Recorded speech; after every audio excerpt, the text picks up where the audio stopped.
everybody, it's me, Lady Kiki. Welcome to my stream. Right now we're just chilling. And I have to pee, so I'll be right back in just a second.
Okay. I'm not really sure what to currently do right now. But I'm gonna go over here right now and see. Split out a bit. Oh my god, this is so exciting. I have never been more excited than anything in my life.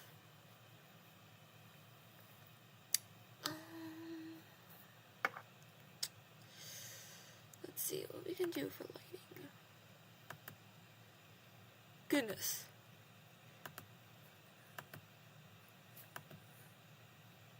Will this work? I think that'll work.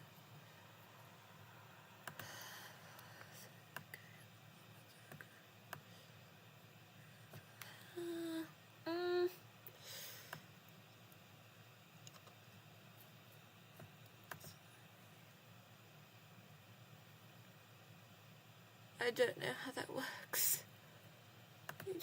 Oh, I don't think so.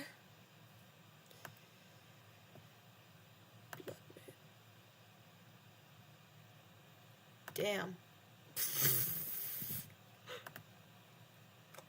Okay. Just kind of smirking right now.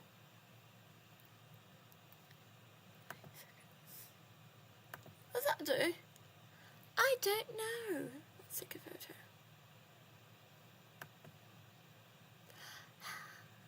I am so excited actually to be streaming right now.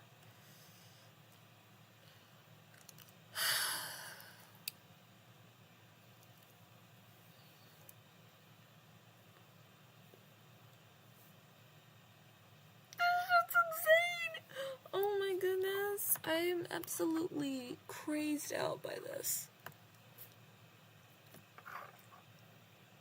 Wait, okay. Let me check my blue sky just real fast.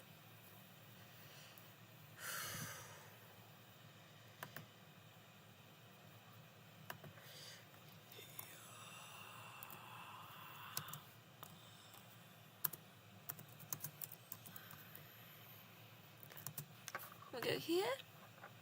Go here to live.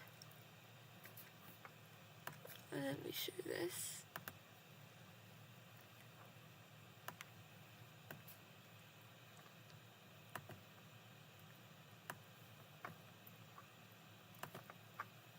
Copy. Paste.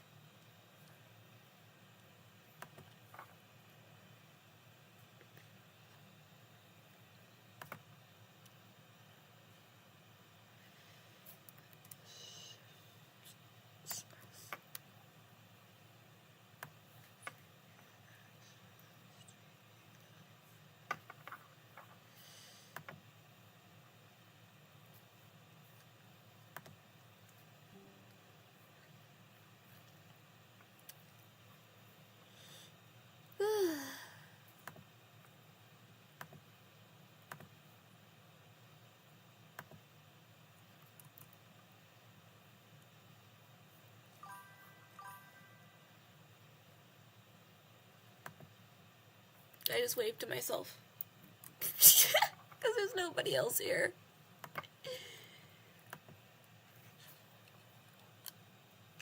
Oh my gosh. Let's see if I can't go here online.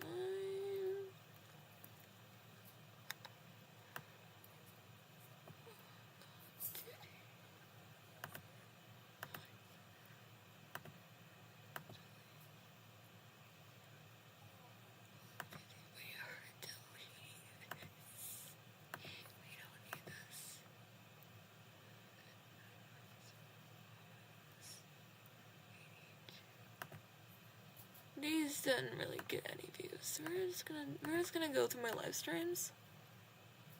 Okay. 1, 2, 3,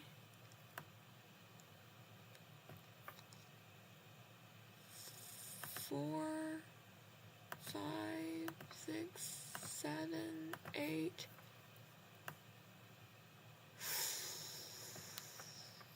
9, 10, 11, 12, 13, 14, 15, 16, 17, Jesus.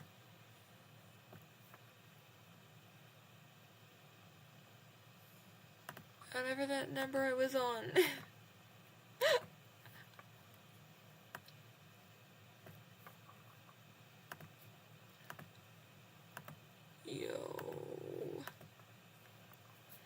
Yo.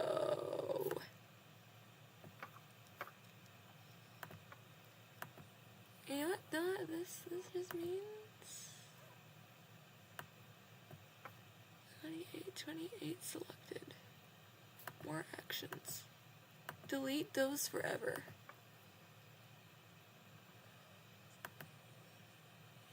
Deleting forever. Goodbye. Old, shitty ass content. Okay, well that's happening. Let's see what I have here. Somebody, reset? Somebody left a comment on my VTuber video.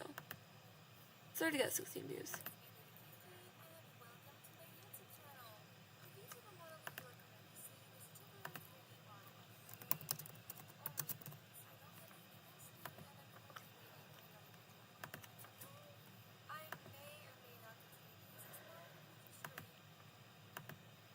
Okay, see my notifications?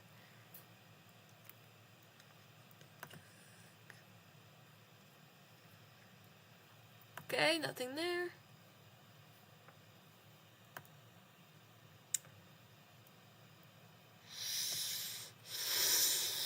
This is crazy. This is crazy. Oh my goodness. Anyway, so there's that. Got it all set up and ready to go for stream. I love this so much. Okay.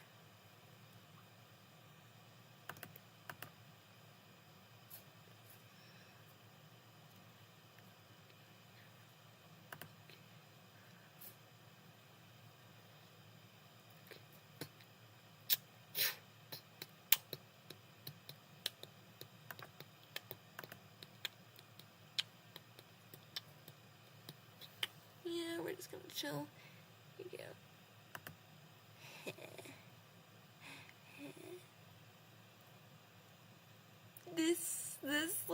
This looks creepy. It's terrifying. Oh my god. And there's this one. And there's this. And there's. I know what I'm doing. And then there's. Oh, I'm so mad. And there's.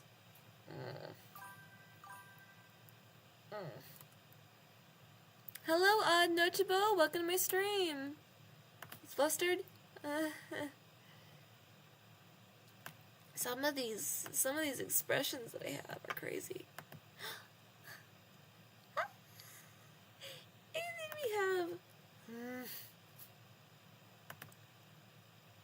and then we have angry.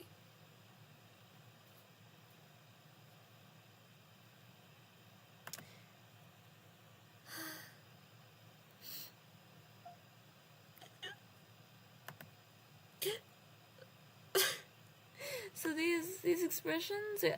Oh, look at this one. So I'm just screwing around. These are fun. Tell me a funny joke. A funny joke. I don't know. Hold on. Something funny. I don't know. That caught me off guard. I wasn't ready for that. I do know that one about France. I don't... That one about,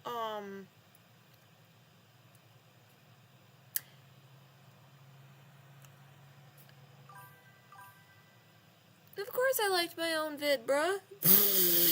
Like, come on. How am I a content creator who hasn't liked their own vid because they're so low on views?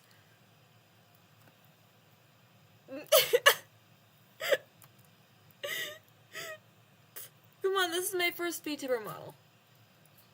So I'm kind of just like starting out.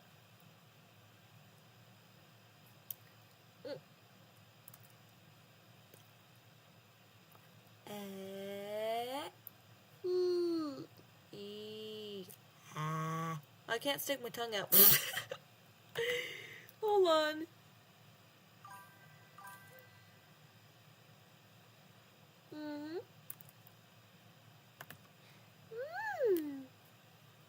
Tiny smile? This smile looks very pissed off. What happened to my mouth? This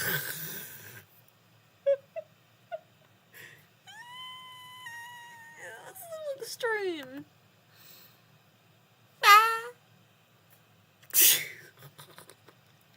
I don't know. I'm just fucking around. But this shy one? I wish they had a blushing expression, because that would be cool. Just, you know, you kind of blush. And it's you know, that would have been cool. Yeah, I saw that, Connor. Thank you so much. For real. That is for real.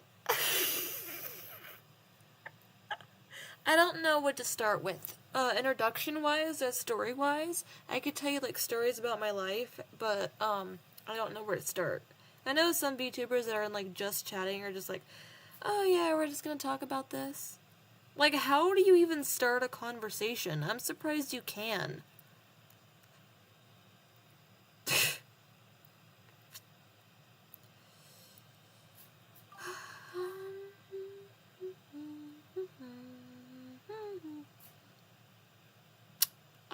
I could tell you about the time I almost ran my dad over.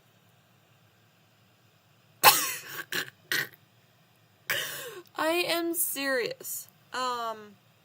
There was actually, one time when my dad had me like, oh, I won't. Thank you. Thank you so much for coming in. Oh my god, I'm so happy that somebody maybe play. Yeah, I was thinking about doing that, but I wanted to make sure that there was like enough people in here before I started, because I want people to witness my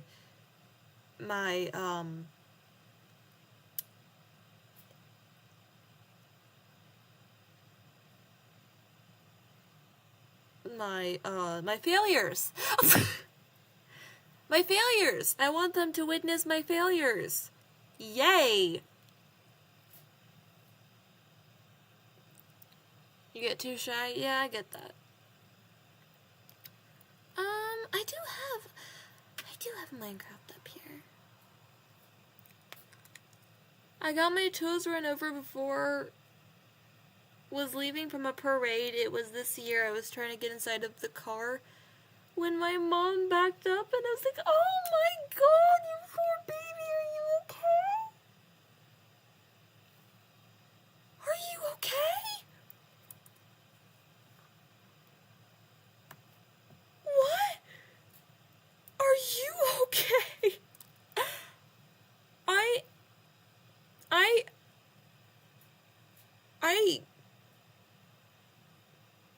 I do not know what to say. I really don't. You should watch FNAF VHS tapes.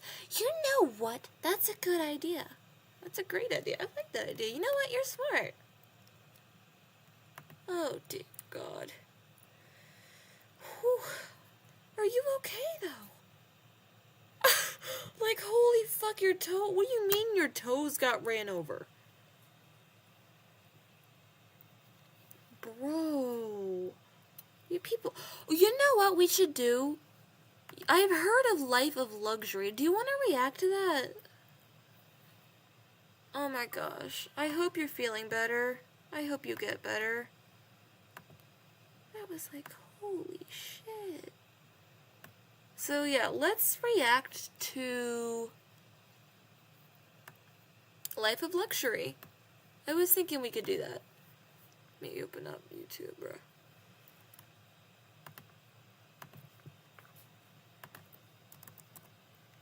There are 169 subs.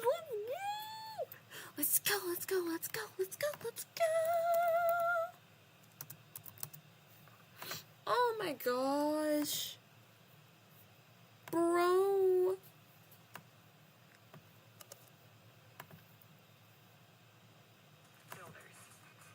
Okay. Well, that's doing its thing. We're gonna go here to YouTube. We're gonna skip, and then we're gonna go here. Not to overstep, but you should try real horror games, not the mainstream stuff. The really terrifying stuff. Pun intended. That's funny. How do I do? Window capture. Window capture. There you go.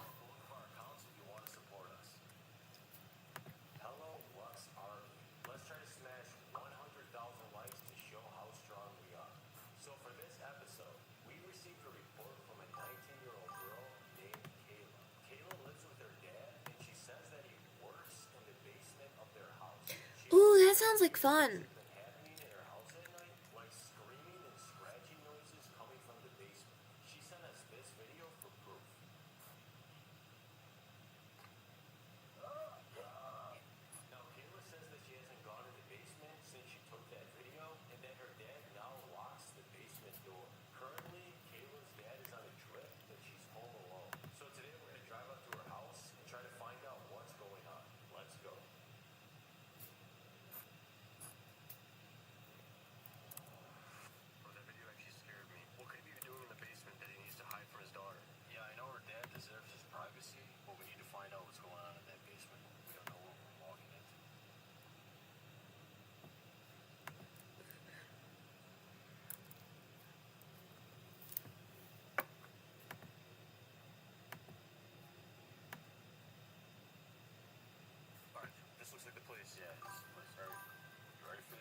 The Night Guard? Is it on YouTube? Oh,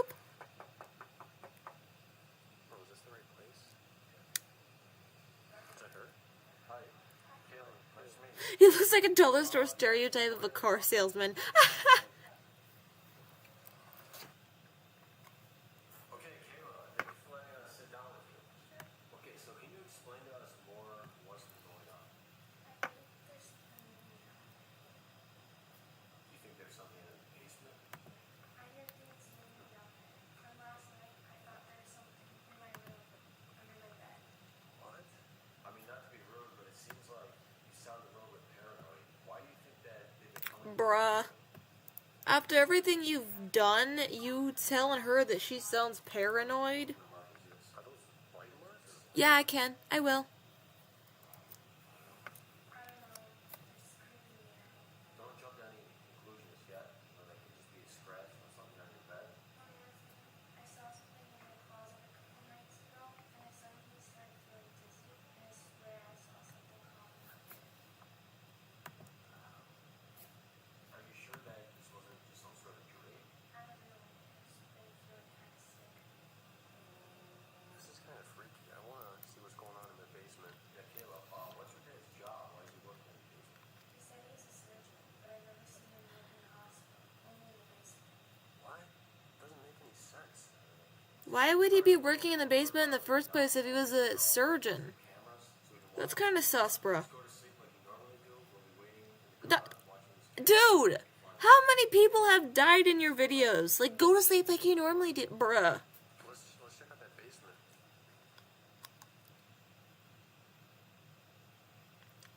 Like, why is he in your basement anyhow?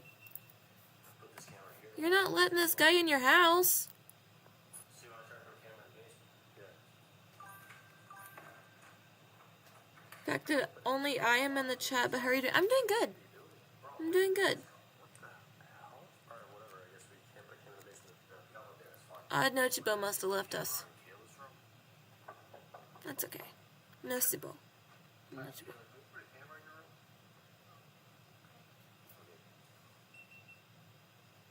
Okay, we're gonna go into the car. Just go to sleep like normal. Hopefully, you know, we'll talk in the morning. Okay. So somebody's feeling really off about this place. That's fine. Just go to the car. Alright.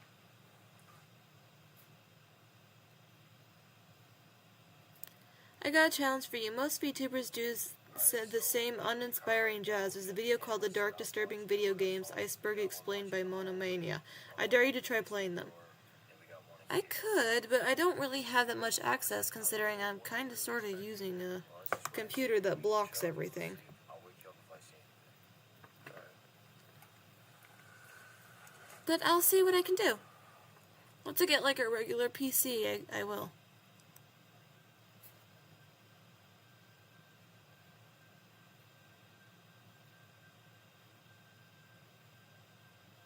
It looks like old recording and it has Chica and Foxy. It looks like FNAF and 2 Place Chica and Foxy's inside the office. Huh.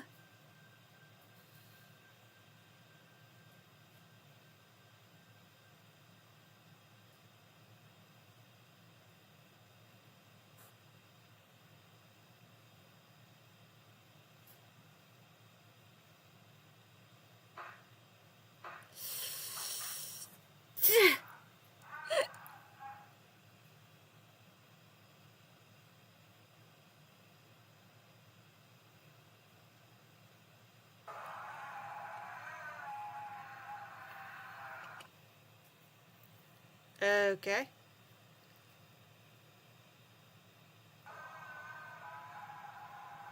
Ugh.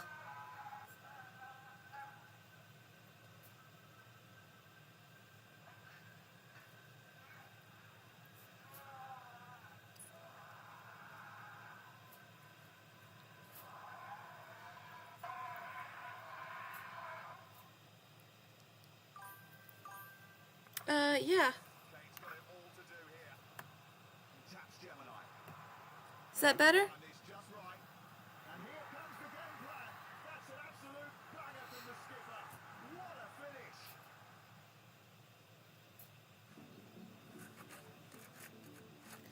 Yeah, I was wondering how they did this.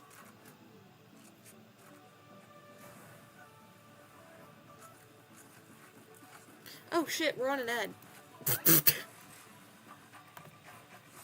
Hold on. Skip. We're not sponsored. Yo, wake up. One of the cameras is on the ground. I just fell. Well, how would it get on the ground? I don't know. Check the other one. Check the other ones. Bro, you guys are like Zach and his group of ghost hunters, bro.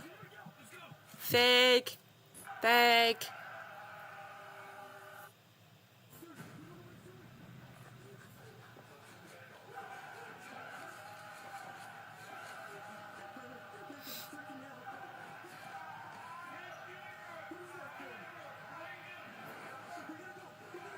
You're not trying to save her, man. That was...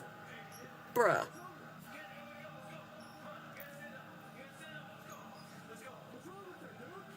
What's wrong with her? She just got woke up from her sleep, bruh. I'd be pretty disoriented too. Although I'd probably be pissed off, because, like, why you disturb my sleep?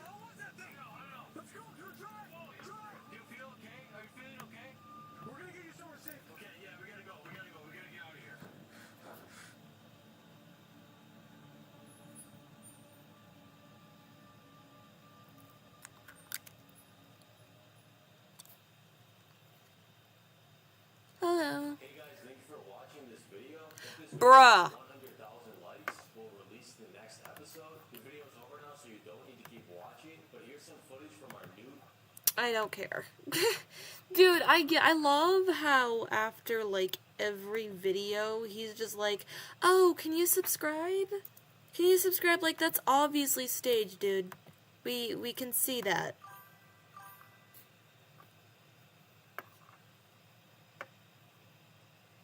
Like, it's pretty obvious that you staged it.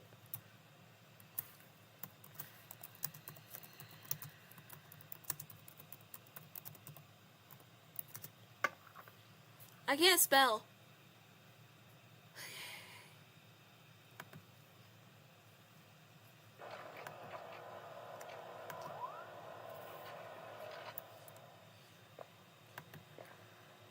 First day on the job.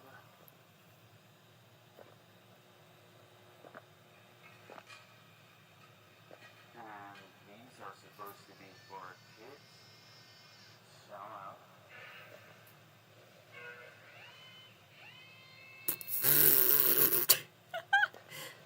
Wow, talk about Temu version of Freddy. I thought I heard something back here.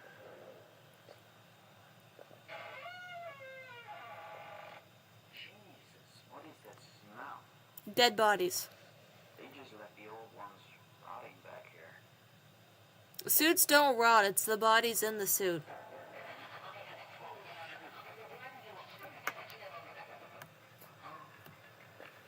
I got it at maximum volume, bruh.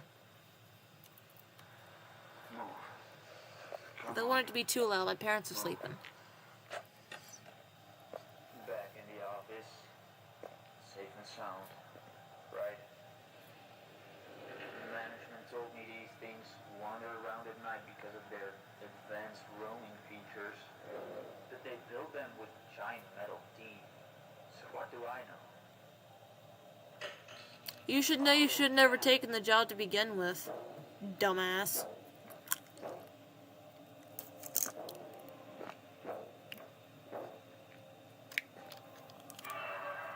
What?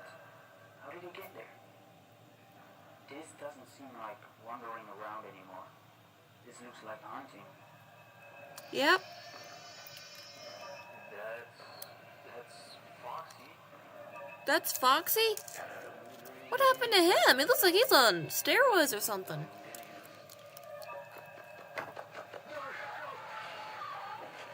Chuck E. Cheese looking motherfucker.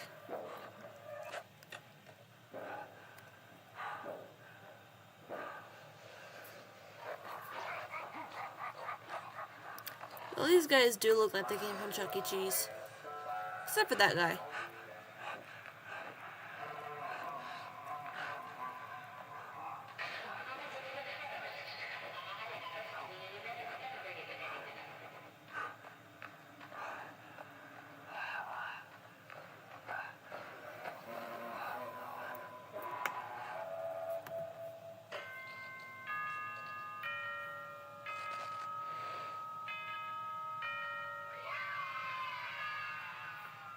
Hold on. I got this. I have an idea. Let's see. 100 and damn, I reached 170 already. That was fast.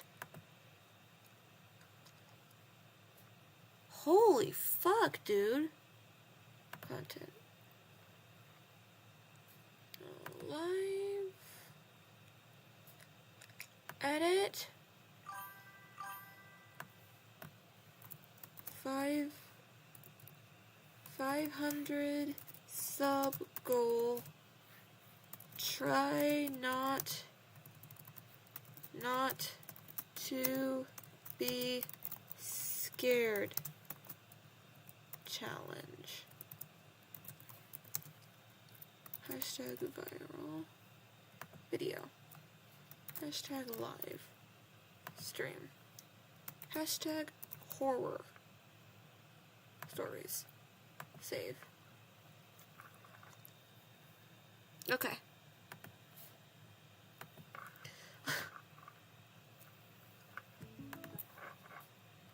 Okay.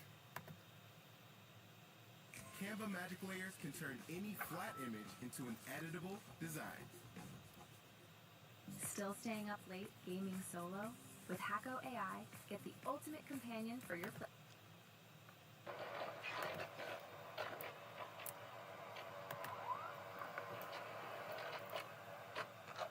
The playlist you mentioned, I don't remember what that one was. Let me go back. This time, management told me how to properly deal with these The dark and disturbing video games. Okay. Gotcha. They also told me there's some kind of puppet in this box that I need to keep an eye on. Whoa. Jesus. Am I going crazy?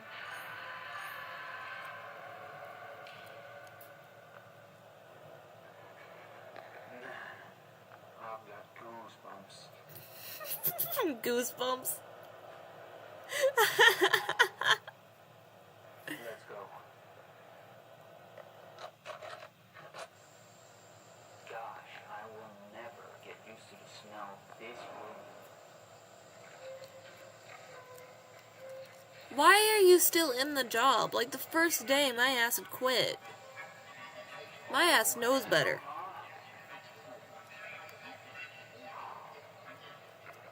They all seem like they are way more aware of my presence. No shit, Sherlock. They're alive. This one night, come on. Okay, so, according to what I've been told, if any of those things get too close, I'm supposed to put this on. Apparently they see the mask and think I'm Oh, one of thank them. you. Yeah, let's hope it actually works. Oh, well, shit, if it's $240 an hour, fuck yeah. I almost forgot, man. Gosh. Should I be taking selfies? No. Not this one again.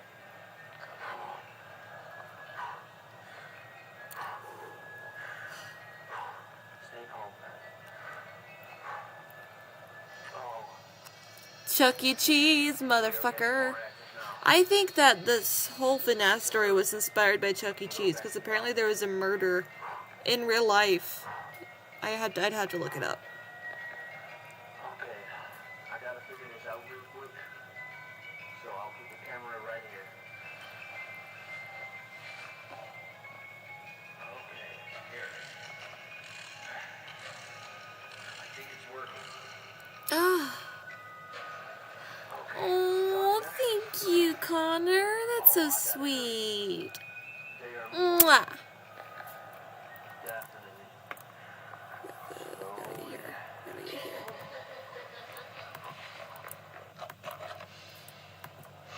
An hour has passed since last recording. It's 3 a.m. now. But I've heard some stuff move in the distance. But I'm prepared to use the mask. Oh, Jesus, speaking of... Put it up. Here it is. Thank you, guys. Okay. Did it work? I'm sweating. Freddy's still there. I gotta stay ready for what's coming.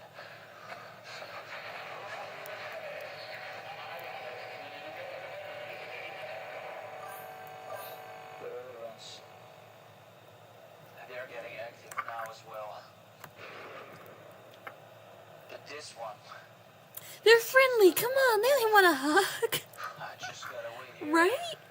The only one that doesn't look like a Chuck E. Cheese is Toy Chica and some withered animatronics. Yeah. How much time has passed? But Freddy is still standing there. God, these guys are so ugly looking. They're not like the original. Movie makers can do better. Correctly, I have to flicker my light in his face to make him go back. Come on. You're not in his face. It actually worked. Freddy just said, peekaboo. I'm still here, bitch. I need to wind up the music box. Freddy's still standing there. He's not moving. Yeah, you're done. You're done, buddy. Gotta try to walk past him. I have Punch him. Knock his ass over. I'm trapped. I can't get to the music box. I can't wind it up. You're fucked. What happens if I run out of time? You die.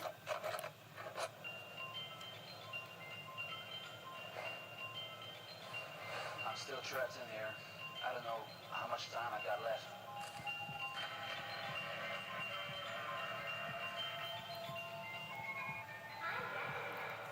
I will. I will. Thank you so much, Odd Nochibo. Thank you so much for coming in my stream. Big love. Mwah. I gotta go now.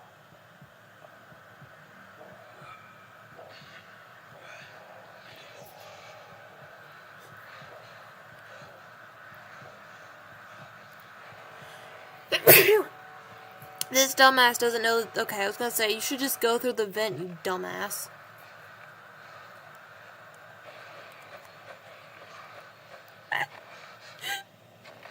Oh, hi, puppet. Hi, original Freddy. Hi, weird looking guy.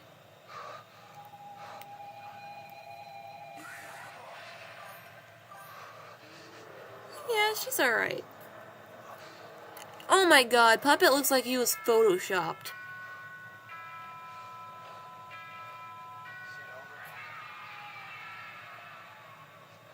Why is Freddy wearing... Oh my god, why did they decide that all of a sudden they needed to put clothes on these animatronics? Okay. So what was that he said that he wanted me to react to again? Let's see.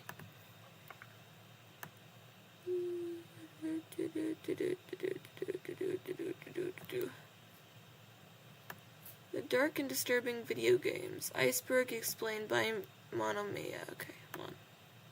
Ah! I'm not...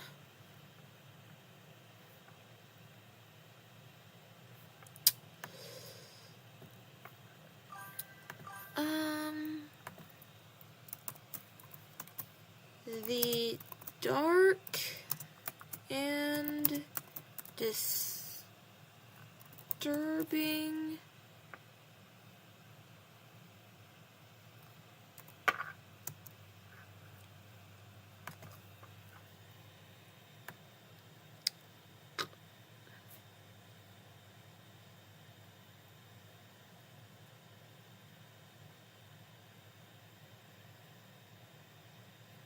Where'd it go?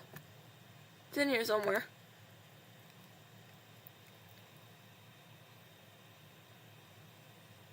There you go.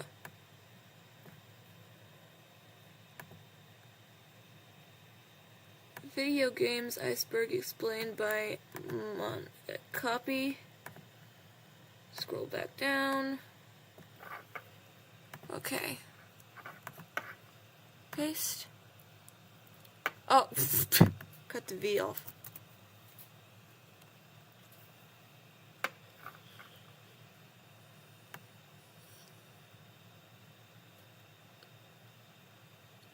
Is this it? I think that this is it. You, just you, building your app. On base 44. Describe it.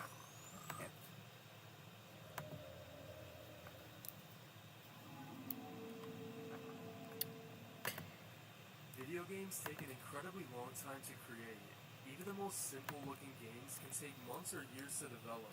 That's why whenever I come across a truly twisted and disturbing game, I always wonder, what was going through the creator's head during the development process? How far can someone push a game to the lowest levels of depravity? Today we'll get some clarity to these questions by going over an iceberg chart that I created that covers almost 50 of the most disturbing, controversial, and banned games ever made. Man, this boy woke up one day and goes, "I'm gonna look into the history of scary horror games." At your local game store. We're going to be skipping all that and going straight into the ones that make you question your sanity. This is the dark and disturbing video games, Iceberg Explained.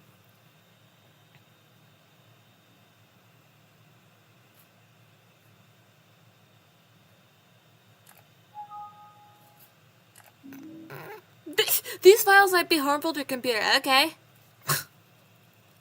Visage.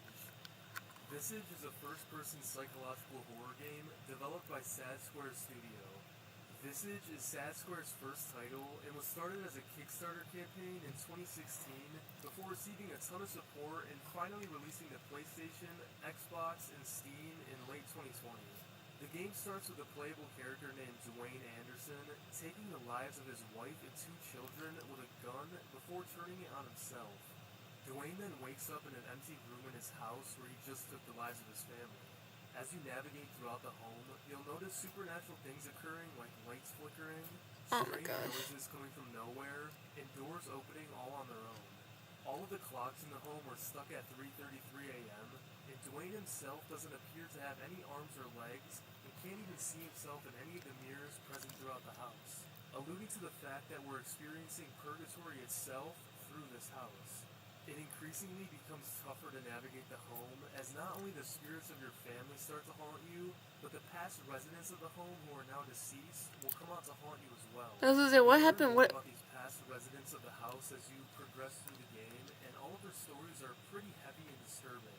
One case of this is the first family who inhabited the home. They had a young daughter named Lucy who was a fairly normal kid. One day she started to speak back to the television as it was haunted by an evil spirit who was trying to communicate with her. Her parents decided to take her to doctors who administered heavy medical treatment on her, leading to Lucy Bruh. becoming more and more detached from reality. Eventually, Lucy would lock herself in one of the house's bathrooms and own life under the evil spirit's influence by removing her. I'm sorry, own she thoughts what? as her parents desperately fought to get into the bathroom. This is You're the bro. praise Children can see things that adults can't, specifically the first and second chapters of the game, and it's clear they had taken and it's often like PT, pushed which aside. was a good thing in my opinion. Postal. The Postal series is one of the most infamous cases of mainstream controversial games. However, for this entry, I'll only be discussing the first game in the series, as most people consider it to be the darkest entry. Postal was developed by Running with Scissors and released for PC in 1997. The game is an isometric top-down shooter where you play as the role of a character only known as the Postal Dude, who was a mentally ill conspiracy theorist who was just recently evicted from his home. The Postal Dude has a strong belief that the U.S. Air Force is subjecting the people of his town called Paradise to an airborne agent that he calls the Hate Plague, believing that it has already affected everyone but himself. This leads the Postal Dude on a psychotic rampage throughout the town of Paradise, where you'll have to massacre a certain number of civilians in each section of the town using many different methods and weapons, eventually even coming across a school full of students. This was changed, however, in the 2001 re-release of the game titled Postal Redux, where instead of the climax featuring a school, it instead features a funeral for what is believed to be the Postal Dude's own funeral. Throughout the game, we can also hear a voice in the Postal Dude's head who will speak cryptic and disturbing things to us, along with actually taunting the victims of the Postal Dude as he carries out his massacre. Obviously, this level of violence sparked a ton of controversies from the media of the time, but it was also the poor representation of the mentally unwell that was also subject for a lot of the controversy. The series would see many other entries over the years, but most consider the originals to be the most depraved installment. Cry of Fear. Cry of Fear is a first-person survival horror game that started as a Half-Life mod released in 2012 by a small Swedish game Oh, that's cool. called Team Psych Scholar. The game was received so well by its audience, however, that Team Psych Scholar would release it as a full standalone game in 2013. The game's plot follows a 19-year-old named Simon who was walking down the streets of Stockholm, Sweden, before seeing Stockholm Sweden? You mean Stockholm Syndrome? Once Simon approaches the man, a car comes out of nowhere, striking Simon unconscious. Killing Simon him? wakes up in a random dark alley with nothing but his phone and must escape back to his house, Oh. traversing a grim and nightmarish version of Stockholm filled with deformed monsters and entities. Yeah. As he He's probably dead. that this new hellish environment reflects Simon's deteriorating mental Yeah, he did. Many He of the did. He said he had to go. People that we interact with throughout the story are people who know Simon in real life. However, their nightmarish counterparts always end up trying to harm themselves or Simon. Such as Simon's real-life therapist, who appears as a doctor who seems like he's here to help us at first, but ends up trying to brutally kill Simon. The game's ending follows Simon as he finally escapes back to his home, but notices that his neighborhood is completely empty. Through a flashback, we find out It's called that the Purgatory. entire story was a figment of Simon's imagination, and after the car crash in the beginning, Simon became paralyzed and depressed. His therapist advised him to document his feelings in a book, which led us to reliving Simon's traumas through the hellscape that his mind created. There are a few different endings depending on decisions you make throughout the game, but all of them are very bleak and just leave you feeling hopeless, with most of them revolving around Simon taking his own life, which seems to also be a common theme throughout the game. The video is too quiet. Even at a 100%, boost your volume up to 600% with volume back.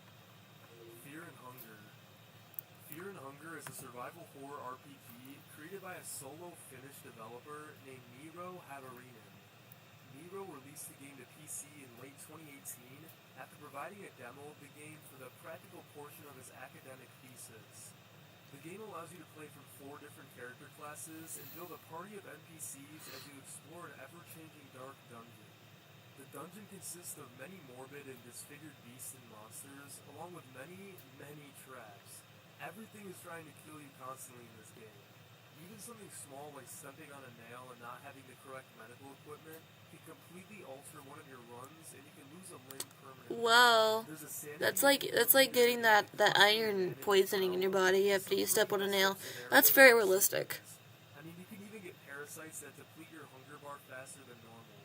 During combat, you can also choose to target any of your enemy's body parts, and in return, they can do the same to you, leading to them being able to permanently mutilate your party members in certain cases.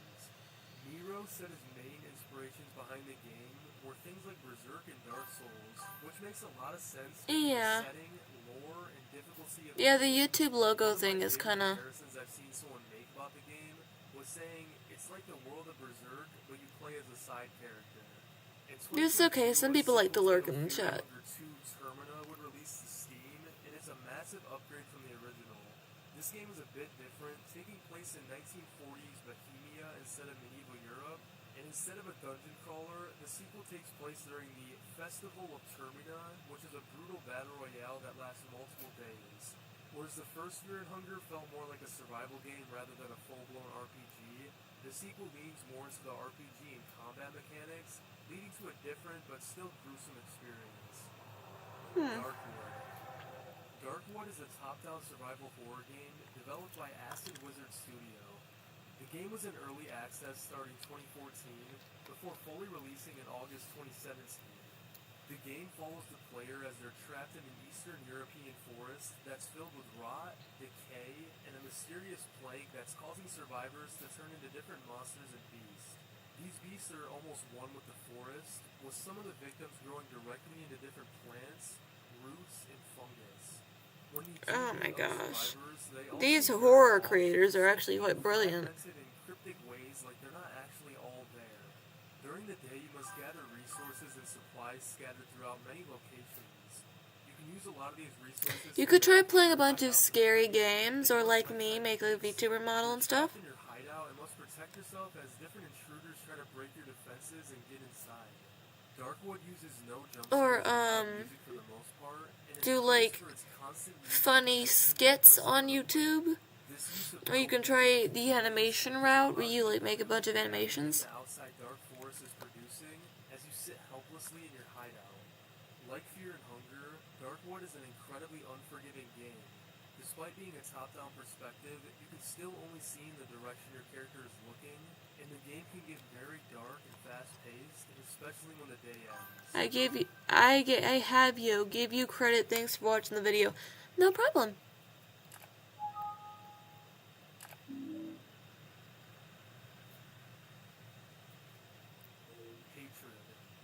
Hatred is another Well, action game or a you could first create a YouTube channel. You're probably gonna need your cell phone number to help verify it before you start.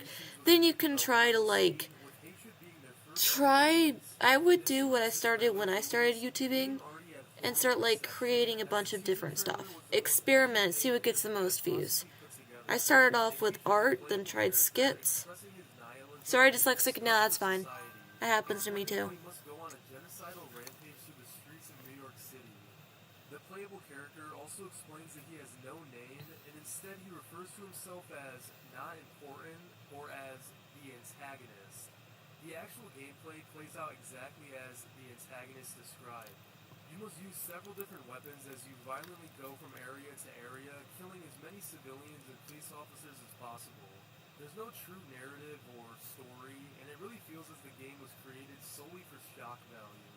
As soon as Hatred released, it got immediate major attention by news outlets and game journalists, leading it to getting smacked with an adults-only ESRB rating, which prevented it from being physically sold by any major retailers. It's actually the most recent game to release with an adults-only rating. Even digitally, Hatred faced many troubles as it was completely removed from Steam for a short while, and Twitch made an announcement right before its release, announcing that they will no longer allow streams consisting of adult-only rated games. Destructive Creations stated that they knew they would receive some criticism for the edgy dark themes and presentation, but they stated they never thought it would go this far, as they created the game solely as a reaction to modern video game trends such as political correctness, politeness, and the use of vivid colors, which is why the game is mostly in black and white. You could, if you have, if you still have if you have them on your old channel, you could, take and, Corpse Party. just a second, Corpse Party is a go that, long-standing OBS, Japanese horror game back, hold on, series with a few there we different go. developers. You could take and like download those videos. See how you do that is you go and you click like the delete button, but you don't actually delete it, you download it. And then you click the create button and it should allow you to upload videos. The game takes place in different You chapters click that and you upload the file. with a new protagonist or group of students. Then you have to go through like a series of YouTube checks, the title, the copyright, everything. Trying to escape. Your characters make choices that can lead to a wrong end, which is basically a branching path that'll lead to a bad end. Oh, The game is odd note, is it lagging for you? for the younger cast of characters that each chapter presents. Most of the ghosts that try to harm you Connor, try to reset. to the school and can be depicted as mutilated spirits as they died in horrific ways, with some of them being murdered by previous teachers. Around 2010, a remake of the game would release, and this is when the game would start to see worldwide success as it started to garner a large American fan base on the internet. With a new developer, the remake of Corpse Party would see releases on mobile, Steam, DS, and PSP, and the game would start to see even Okay, more can you tell him to reset? players on YouTube as well. This led to several sequels being created throughout the 2010s, all featuring new mechanics and stories. Yume Nikki. Yume Nikki is a psychological horror game created in 2004 by a solo developer who goes by Kikiyama. The game was created in RPG Maker and follows you playing as a girl named Medoski as you explore through her dreams, collecting 24 different effects that can change her appearance and her equipment. As you explore these dream worlds, you'll notice that there's very little actual gameplay involved. There's no dialogue or traditional combat, and there's not really any way to game over or fail, as the game wants to take you on the adventure through its own terms. Medoski is a hikikomori, which is basically the Japanese term for a shut-in who's very socially withdrawn and reclusive. This results in her Hi, Wolf Hero Blades. Welcome in. only allowing herself to explore when she's unconscious. When what? When she is dreaming, she When sees what? 12 different doors that all lead to different dream worlds that she can explore. Within these worlds, there's also ways to fall into deeper and deeper worlds worlds that start to get more cryptic and abstract with the visuals and imagery, all of which directly resemble or symbolize I things that made it happen in the today. I mentioned that there's no real way to game over, but there are certain enemies in the game that can send you to dark, inescapable worlds that force you to either wake yourself back up or use an effect that can bring Medoski back to the 12 doors. Once you collect all 24 effects and bring them to the 12 doors room, you can trigger the final cutscene and finish the game. This comes from entering the balcony connected to Medoski's apartment and seeing that steps have been added to the edge. Walking up to these steps, Medoski will step over the edge and fall before the screen turns black, revealing a small pool of blood. Why Medoski did this is still up to interpretation, and this encourages you to I think she probably thought it was like the only way out. The only way to escape from some horror dream or whatever. Lifestyle of solitude. Doki Doki Literature Club. Oh, I've played this game! Doki Doki is a visual novel game created by Team Salvato. I've played this game! The game frames itself as a cliche dating sim, following you joining your high school's literature club that's full of girls with different personalities that you can romance. As you go through the I beg your finest fucking pardon? First the mask and now immortal. Yep. As one of the girls start to show tendencies through the poems they write for the club. This is where the game completely flips the script with the shocking reveal that one of the girls, who was the protagonist's best friend, herself. From this point forward, the game completely switches tone, as you can imagine, and things start to get more corrupt and even start to mess with you as the player by breaking the fourth wall. Text will become corrupted, music and visuals will become distorted. What do you need help? What do you need help with? One of the girls is revealed to be the I was gonna say the purple-haired one. The one that's kind of more yandere than the rest. It's either her or Suki. as in the real-life version of yourself in order to completely gain your attention all for herself. Doki Doki has been synonymous with meme culture in the late 2010s and is one of the most infamous cases of a scary genre switch-up in recent gaming. Puppet Combo Games. Puppet Combo is an indie game dev studio created in 2012 by Benedetto Kokazuwa. Puppet Combo is most often credited for creating that new wave of PS1 style indie horror that has been so prevalent in the late 2010s and 2020s. They also take much inspiration Well, from yeah. I didn't like Monica all that much because, I don't know. There's something off about her I didn't like. I mean, her character is cool and all, but I didn't like her that much. over the past decade. You probably know them because Queso! games like Hi, Queso and buddy! many others have been supporters of them for a few years now, playing almost all of their new releases. Their style of gameplay works so well for content creators because their games truly feel like short hour-and-a-half long Yeah. slasher films that are genuinely Sure. disturbing at times. Their You first just breakthrough give me the title link in my was YouTube channel, I'll check it out. and was titled Power Drill Massacre, taking much inspiration from Texas Chainsaw Massacre. Damn it, keyboard acting up 1 sec. Megan, who after a car accident wanders through open fields looking for a phone to call for aid. Megan notices a factory in the distance, and upon entering inside, she's found by a man wielding a power drill who chases her down and attempts to make her one of his many victims. This sort of campy grindhouse vibe is prevalent in almost all of their games, with some of their other well-known titles being Night Ripper, Murder House, and my personal favorite, Nun Massacre, which I considered giving a solo entry on the Switchboard. Ooh, the Nun Massacre. And is one of Puppet Combo's most popular titles, being released not only on PC like their other titles, but on platforms like PlayStation and Xbox. You just copy your link and then paste it into my YouTube, my chat or whatever. Sick daughter who's attending the school. Once you arrive, you notice the school is eerily deserted, and you soon realize one of the nuns is equipped with a knife and is violently pursuing you. That sounds familiar. I think I might have played that one at some point. But sometimes it's the nun who's the one using the stealth, creeping up on you in complete silence until the last I kind of want to play Dead by Daylight, I'm not gonna lie. but well-earned jump scares. Play War Thunder now.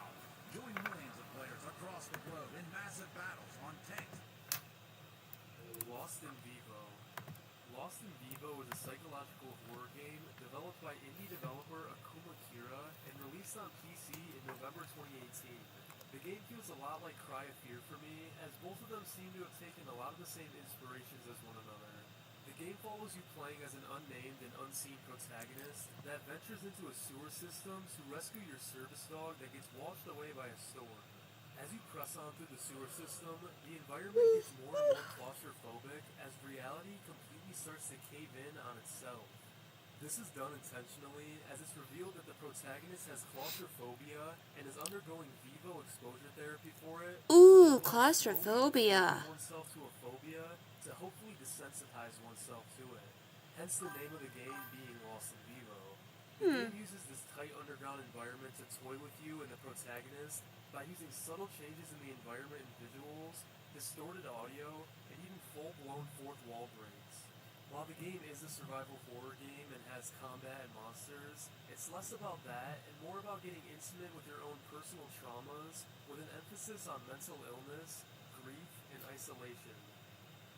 Saya no Uta. Saya no Uta. Uta, also known as The Song of Saya in English, is a psychological horror visual novel released in Japan in 2003 and was created by Nitro Plus. The visual novel follows a young medical student named Fuminori who, after a brutal car accident that resulted in the loss of his family, experiences a strange cognitive disorder from the surgery he needed that alters all of his senses. This results in him seeing the world and his surroundings as varying amounts of gore and horror, seeing other people as lumps of monstrous flesh and smelling and tasting different normal everyday things as rotten and putrid. Fuminori obviously struggles to live like this and contemplates ending it all until he meets a young girl named Saya who strangely appears to him as completely normal. Saya is amazed by Fuminori's reaction to her, and it's stated that no one else sees Saya in this way. The two immediately warm up to each other and begin a relationship before Saya Thank you tells so Fuminori much. to her father, who Thank is you adopted. so This much. causes Fuminori to begin Oh, searching thank you for her so father, much. Oh and my he starts god. to loathe anything that's not Saya, as she's the only thing that appears normal to him. This causes Fuminori to distance himself and even hate his friends from before the accident, and after his old friends try to check up on him, it's revealed to us that Saya may not be human at all, as she brutally kills one of Fuminori's old friends before eating them and feeding them to Fuminori, who's unaware as it's the only food that tastes good to him. The rest of the story plays out like an investigation thriller, with the rest of Fuminori's old friends trying to figure out what's really going on with him, alongside a badass neurologist She did what? aware of Fuminori's condition. The game has several disturbing age scenes, alongside tons and tons of gore as you could imagine, but despite this, it's grown a pretty big following, especially after it was translated to English in 2009. It's for sure one of the most popular eroge visual novels to ever exist. The Mortuary Assistant. The Ooh. Mortuary Assistant is one of the most recent Well, a games couple of YouTubers played this game. I think this is the one guy that with that vault. Darkstone Digital. I'm gonna be live pretty much same time tomorrow. This guy is the same guy that goes.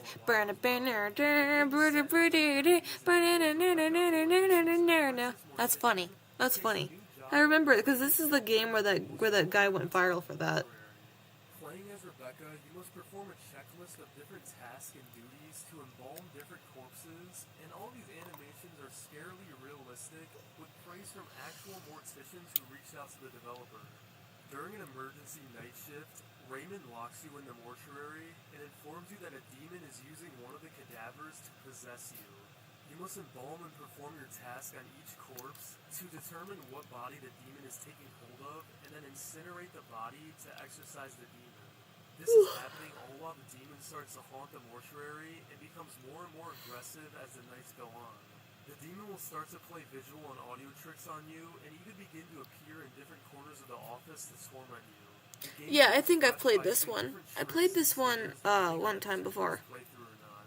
There's several dozen ways the demon can harass you. Yes, I and definitely control played this what one. body I you remember see. this one. In late 2022, the publisher for the Mortuary's Assistant, Dread XP, revealed the development for a movie adaptation and plans for the film to be released sometime in 2026. Woohoo!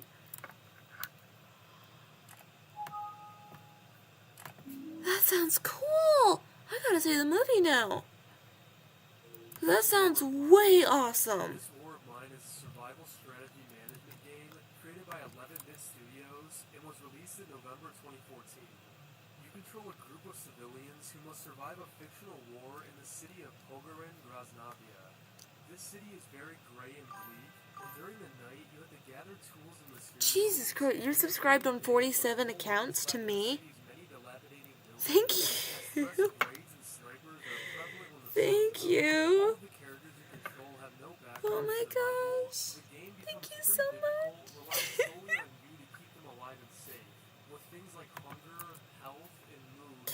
That means a lot to me. You have no idea. Because the game's setting and plot is a very real, scary thing that happens in real life. The game presents you with many difficult moral decisions and dilemmas that many real people have to go through, and there's not always a right answer, as survival isn't about winning, but instead about enduring. A cruel case of this comes from the That's dedication, Lord Almighty. I know, right? I had one follower had spammed my live stream in a big YouTuber's chat on Twitch, risking getting banned, just so that way I could get more followers. No say in this war, but they still must face the repercussions of it, having it forever change them, even when a ceasefire comes and you quote-unquote win.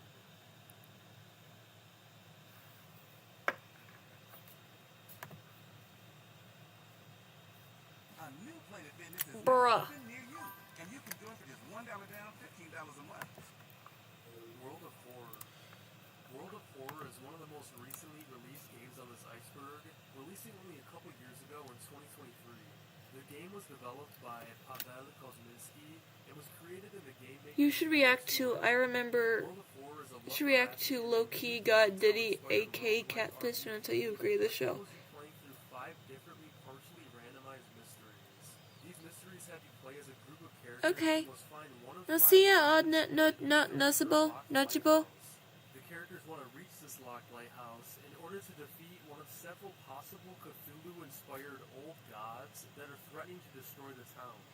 The player must do this before the game's doom Oh, meter that's cool. reaches 100%, which marks the point at which the old god is summoned.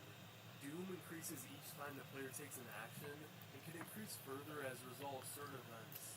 Each of the different old gods have different effects and unique mechanics that can directly affect your run, and the game is pretty difficult as a result.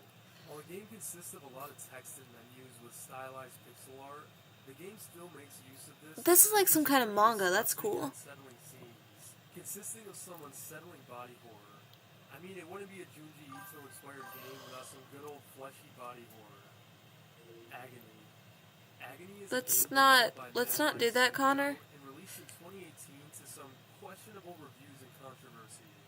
The game was based heavily on alternative depictions of hell, such as Dante's Inferno and other similar stories, and follows you waking up in hell as a trapped soul with no previous memory. That is so You're able to cool. control and possess other weak-minded souls and lesser demons to gain new abilities and unlock mechanics.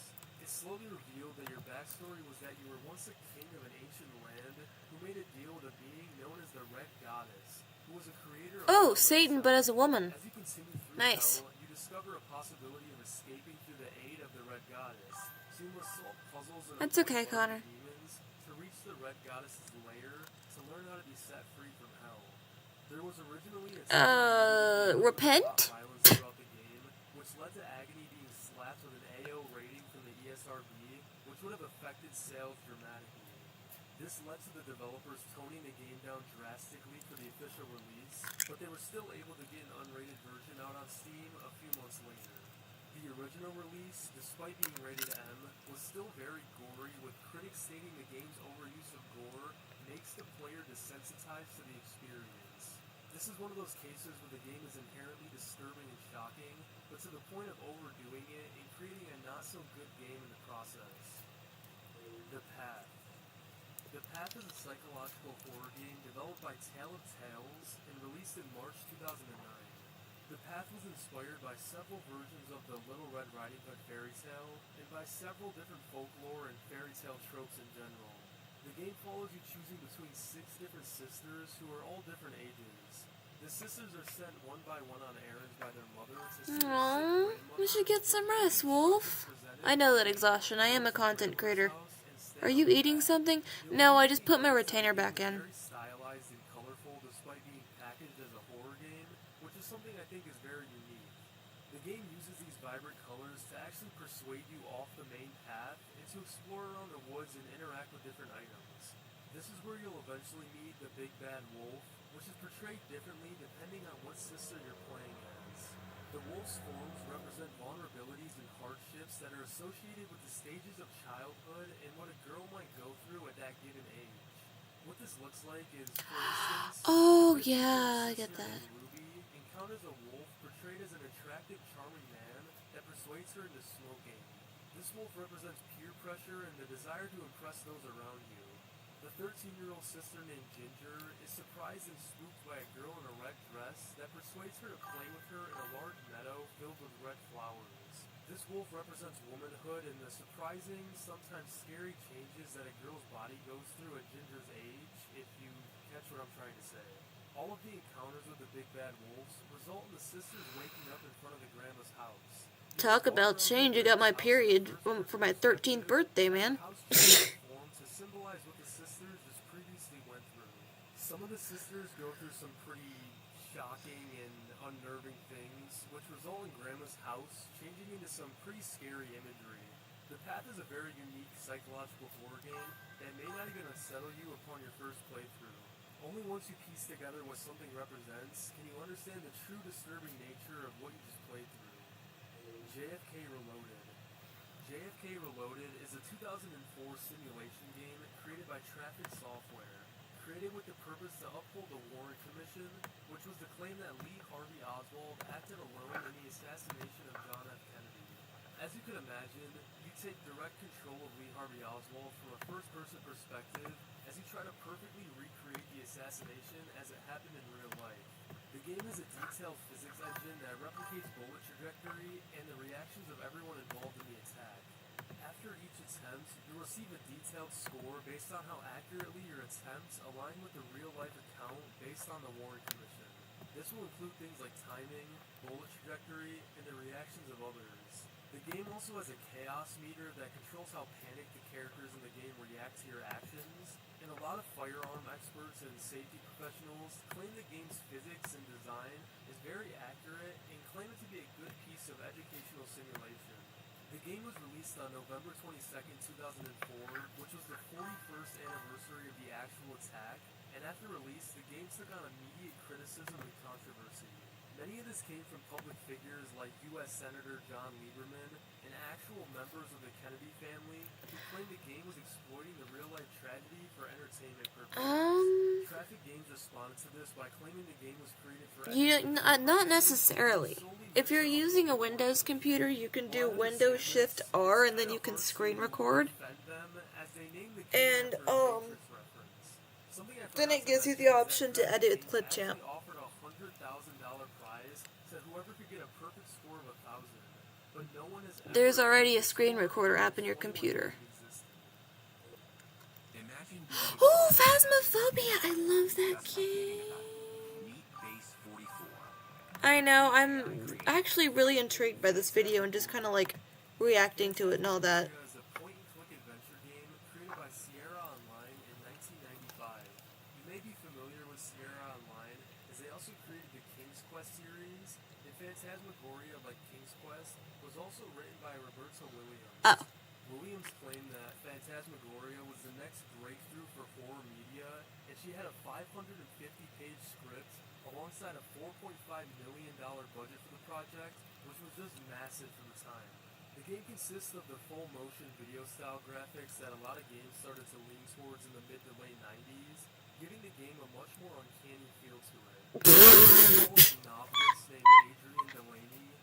The guy is so stupid, he didn't even hear that. As a couple explores their new home, they find out that the mansion has a dark history and was the setting for many demonic possessions throughout history. The story mixes gothic horror with domestic horror, and Adrian's husband Don becomes more and more corrupted by the demonic forces of the mansion. This leads to Don killing many of the This sounds like that one horror movie by Stephen King. I think it's called The Shining. Are what the game is most notorious for, as at the time they were some of the most realistic looking torture and death scenes in any game. Oh my gosh, that looks cool. Real actors. The game was also notorious for featuring featuring a few sex scenes, with one of them being... This is most likely what led to most retailers becoming selling the game, with CompUSA completely refusing to distribute... I got one more year and then I turn 18. Computer retailer in the nation at that time. Sierra Online added many different censor options for those who didn't want to see them. So I'm like 17 right now. I don't know if y'all knew that or not. Despite this, Phantasmagoria is Sierra Online's best-selling game to date and was in the top 10 PC video games. I do act a little bit more mature for my age. I don't know if you guys... I was told I looked like I looked and sounded like a 20-year-old woman. It was weird. Definitely go check that video out after this one. It was my first ever video though, so be warned, it's a little awkward. Released in 2009 to Newgrounds by user Sparky, Free Ice Cream is a flash game created by 5 students for a design class. The game starts with 2 young girls approaching a scary truck outside that reads Free Ice Cream. The 2 girls are then kidnapped, and you play as one of the girls as she awakes in the basement. Okay, what kind of a child, even a child is more intelligent than to walk up to a shady-ass, suspicious-looking fucking truck and go, "Oh, free ice cream, let's go!" Not even a 6-year-old is intelligent. Completely unresponsive. Free Ice Cream is a very short game, only taking around 20 to 30 minutes to beat, but it's for sure one of the most popular eerie flash games from the early 2010s. I Have No Mouth and I Must Scream. I Have No Mouth and I Must Scream is a point-and-click adventure game released in 1995 and developed by Cyber Dreams. The game is based on the 1967 short story of the same title by Harlan Ellison, with Ellison even being a co-designer and co-writer for the video game. The game's plot takes place in an alternate history where the Cold War was never settled and the world's superpowers, Russia, China, and the US, are still waging war on each other using different supercomputers. These supercomputers are very complex and eventually become too complex for humans to overlook and manage. This leads to the American supercomputer, named the Allied Master Computer, to absorb the Russian and Chinese computers and become one mind titled AM. AM, or AM, has grown such a hatred for humanity that it decides to end all of human life, keeping only 5 people alive, 4 men and 1 woman. AM brings these 5 people to the center of the earth and rigorously tortures them for over 100 years. Oh my gosh, you're 15? To alter their bodies and keep them alive. Yeah, my YouTube channel is set to not meant for kids, but I'm like 17. Past traumas of the survivor you're playing as. There's 7 different endings, with only a couple of them being considered good, but even in these endings, the survivors have to go through everlasting hardships that will affect them forever, with the fate of humanity being completely ambiguous. Super Columbine Massacre RPG. Super Columbine Massacre RPG was created in 2005 by Danny Ladone. The game is an RPG Maker game that directly parodies the 1999 Columbine tragedy and the events leading up to it. You play as both Dylan Klebold and Eric Harris, and the game starts with Eric's mother waking him up on the day of the attack. Eric then meets with Dylan in his basement as the 2 of them begin to plan out the attack, and the game uses real-life imagery from the actual evidence and manifesto-style videos left by the real-life Eric and Dylan. The game then plays out the real-life incident occurred. YouTube thinks they're 120 years old. The first half of the game ends. I told YouTube I was 23 After Dylan and Eric because a montage is then played using many real-life I don't know why. of Eric and Dylan's childhood. I guess I just wanted to be cool. Real-life morning. But in reality, I'm like 17, bro. The second half of the game is where things stray from reality completely, and everything becomes much more strange. It begins with Dylan traversing. I'm gonna be real with you. having to fight The fact that I told YouTube I was 23 was on pure accident when I selected the wrong date. two boys' interest in Doom, as both of them were known to be fans. Dylan eventually reunites with Eric as they encounter more and more strange characters in hell, such as Pikachu, Mario, and Mega Man. They also encounter some real-life figures like John Lennon and Oppenheimer. They then have to Oppenheimer? of Ecce Homo to Friedrich Nietzsche before fighting Satan, who is just the South Park version of Satan.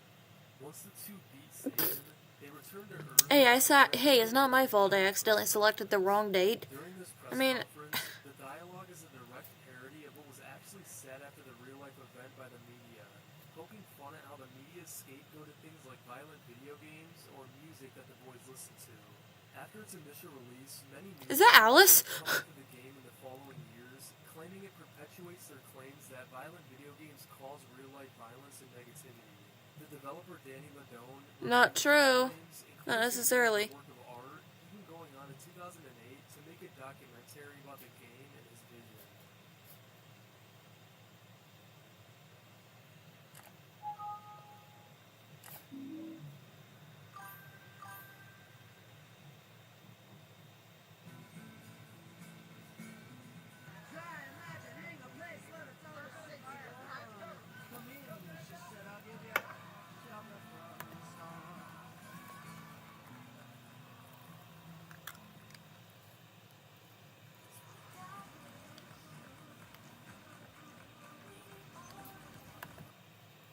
Parasite Flower.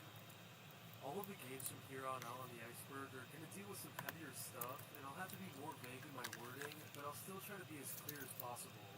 Parasite Flower is a short indie game created by Cat.oo and released to Steam in March 2024. The game is a side-scroller that follows you playing as a student named Ari. Oh, she's cute. Ari to school, but as you try and get closer to school, the day will seemingly restart like a Groundhog Day loop. Ari's parents are these ghost-like silhouettes that you can barely interact with, and the town on the way to school is very dreary and dark. As you try over and over again, you start to get closer and closer day by day, but you start to notice more and more strange things, such as imagery of rabbits appearing throughout the town, and the men throughout the town will start to speak in a more twisted, forward, and persuasive manner. All of this accumulates with Ari finally reaching school, but her teacher locks her in a room and betrays her trust, to put it vaguely, before having his face turn into a rabbit's. All of the rabbit imagery is meant to represent deception, as rabbits are often seen as tricksters in fiction. This coincides with the game, as it's about how anyone in your day-to-day life can harm you in these ways, such as those older than you who you see as authority. While the game can be beat within an hour, it relies on a slow-burning feeling of dread rather than shock value to disturb and shake you, which is something that is really impressive to accomplish within such a short time. Sanitarium. Sanitarium is a point-and-click horror. What is that guy doing to the wall? It was developed by Dreamford Entertainment, who also created this freaky-ass 101 Dalmatians point-and-click game that used to freak me out so bad. Sanitarium follows a man named Max, who wakes up from a coma with amnesia after being in a brutal car accident. That's because your dumbass is driving too fast down the road. Explore the asylum while trying to piece together who he is and how he got there. The story and Max's backstory unfolds through a series of surreal chapters, with each one taking place in a different nightmarish environment. One of these consists of a town full of disfigured children run by an entity called Mother, which is a huge recurring theme throughout the game, showing how elders and those in power consistently fail to protect and nurture children. This parallels with Max's own trauma, as we learn he's heavily impacted by the death of his sister at a young age. Each chapter follows the same formula of using unsettling symbolism and metaphors to reflect an aspect of Max's troubled psyche. Pair that with the 90s uncanny CGI and old Fallout-style visuals and tone, and it makes for a really good psychological horror game, despite it being almost 30 years old now. Fragile. Fragile was developed by Beard Knight Studio and released in 2020 to Steam and PC. The game is a very short side-scrolling puzzle platformer and can typically be beat in We have under 2 puzzles. hours. Puzzles are fun. The game takes place in a bleak and gray Mongolian town where you play as a young girl who is walking home from school through the rain. As you walk through the town, you'll find several missing children's posters, with all the kids being around the same age as you. Eventually on the way home, you too are kidnapped by a group of men and wake up in a strange dark holding cell. On the walls of this cell are several messages written by past kidnapped children that give you an idea of what this place is and that it's very dangerous. As you break free from the cell and sneak around the facility, you find many surgeons harvesting body parts from other kidnappees and see many forms of forced labor and even SA. I love H.P. Lovecraft. I've heard of her. Isn't it her? Hey, I've heard of them. She hallucinates that the surgeons and captors are different monsters. No, I do not have Java Bedrock yet. Told you I'm broke. Once the actual game starts and these monsters are chasing you, many of the game over screens... Technically speaking, I'm doing this stream on a school computer. Despite the fact that you're playing as a kid.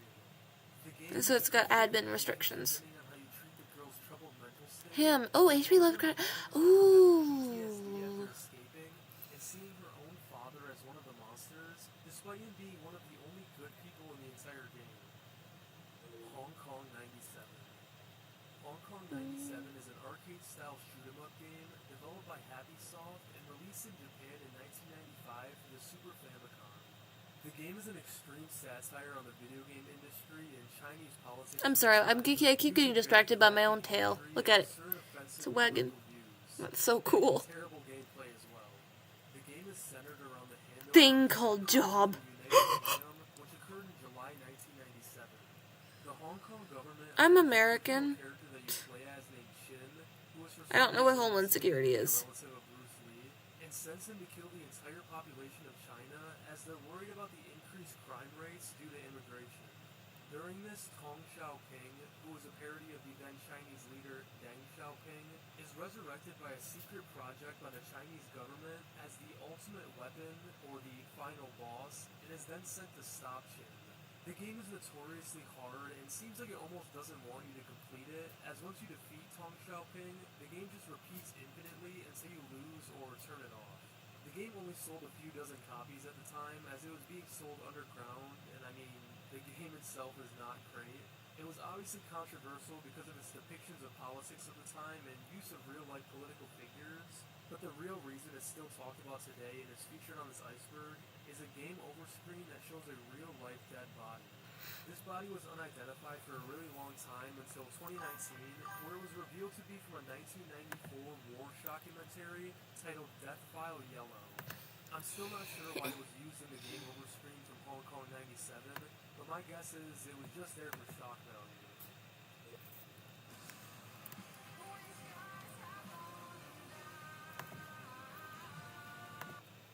Harvester. Harvester is a 1996 PC point-and-click adventure game released by DigitFX Interactive. The game featured that strange 2D motion capture that was popular during the time, which added a lot Yes! of strange Happy mystery. birthday, America! Played Steve Mason, who was a teenager that wakes up with amnesia in the strange town of Harvest, Texas in 1952. Ooh, that's so Steve realistic. doesn't recognize his own family or anyone in the town really, as they all act very violent and detached from reality, speaking to Steve in almost cryptic riddles. As you explore the town further, many of these characters try to persuade Steve to join the Lodge, which is a large building located at the center of town that serves as the headquarters of the Order of the Harvest Moon, which is a sort of cult-like organization that serves as the town's main government. Steve learns that he's supposed to be getting married in 2 weeks, finding out that the woman he's supposed to marry is a woman named Stephanie, who also just woke up with the same exact amnesia that Steve did. Together, these two decide to investigate the Lodge in order to escape the dreamlike town of Harvest. This is where the game takes a dark turn, as in order to even enter the Lodge, Steve must accomplish different tasks that the people of the Lodge provide for him. Oh, you're fine. I have a dark sense of humor sometimes. Folk that Steve interacts with, whether it be intentionally or unintentionally. As Steve infiltrates the Lodge, he comes across a series of disturbing rooms called temples, with some of these temples including a room with a dead family and a kitchen where a chef prepares human meat. In each of these temples, Steve must face a challenge meant to teach the moral lessons of the Lodge. The clown doing that jump, bruh. Of traditional morality, such as one room justifying elderly abuse and another questioning whether or not charity is a good concept. The game ends by revealing to us that Harvest is a simulation created by 6 scientists who are researching whether or not they can turn normal civilians into serial killers by altering their environments to desensitize violence. Why am I not surprised? Depending on a decision that you make right at the climax of the game. Steve can kill Stephanie. Alright, odds okay. To the real Odds world, okay. becomes a serial killer. Odds Or okay. Steve can embrace the simulation and live happily Wolf, within it. odd is okay for now. Body will become completely His sense of humor is just as dark as mine. There We're was good. several lists of the most violent video games from the late 90s and was even banned completely in Germany. Yeah, that is true. The Dark Eye. The Dark Eye is a first-person Far Cry. psychological horror We'll look at that in a released minute. in 1995 and developed by Inkscape. The game is based on a few different short stories by Edgar Allan Poe, using an I love Edgar Allan Poe! animation style with that crazy CGI. Most of the game acts as a walking simulator with very little gameplay. Oh, he's actually kind of cute, little old man. Look at him. Watching as the stories unfold. The game more specifically focuses on the short stories of Berenice, the Telltale Heart, and the Cask of Amontillado. Oh, the Telltale Heart. Oh, that's the one. If I'm correct, the Telltale Heart is basically about some guy. He gets upset about something and then he kills somebody. And then proceeds to cut this person's body up and hide them in the floorboards.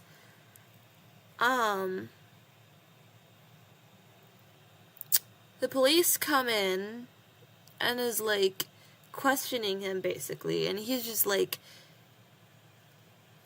his what do you call it? Guilty conscience kind of takes over, and he winds up,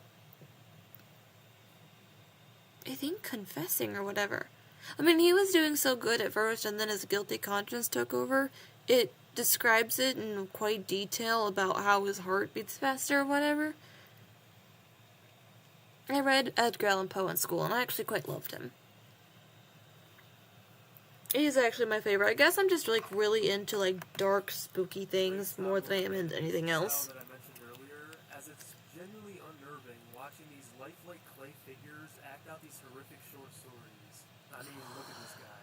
When the game was first released, it was criticized for its lack of gameplay, but I think the game was intended to be this way because it's much more unsettling given the fact that you have no choice but to act out these horrific murders as you're just playing your role in the story. The Void. Ooh. The Void is a 2008 first-person adventure game created by a Russian developer titled Ice Pick Lodge, released solely in Russia before releasing on Steam a year later. The Void is very abstract and devoid of really any color, following the player playing as a lost soul who is in a purgatory-like realm called the Void. The lack of color is actually important to the story, as the Void realm is in an ongoing struggle for a liquid resource called color, which represents life force and power. The Void's inhabitants are plagued by famine and seem to be doing really horrible without this resource known as color. Color is an important resource to you as well, as it functions as your health, armor, stats, and ammo. The inhabitants of the Void consist of two different factions: the Sisters, who are depicted as nurturing and beautiful, and the Deformed Brothers, who are depicted as controlling and warmongering. These two factions are conflicting with one another as the two fight over what should be done with the remaining color left in the realm. Many of the character designs, specifically for the brothers, are very no. almost look I like don't something think so. out of Hellraiser. The entire game is meant to feel very I think somebody just made that part up. possibly pose real-life parallels to war and dictatorship in the real But I highly doubt that the book bags that are made out of cloth are bulletproof. Some things like badges and Nokia phones, on the other hand, are bulletproof. At the Russian Game Developers Conference.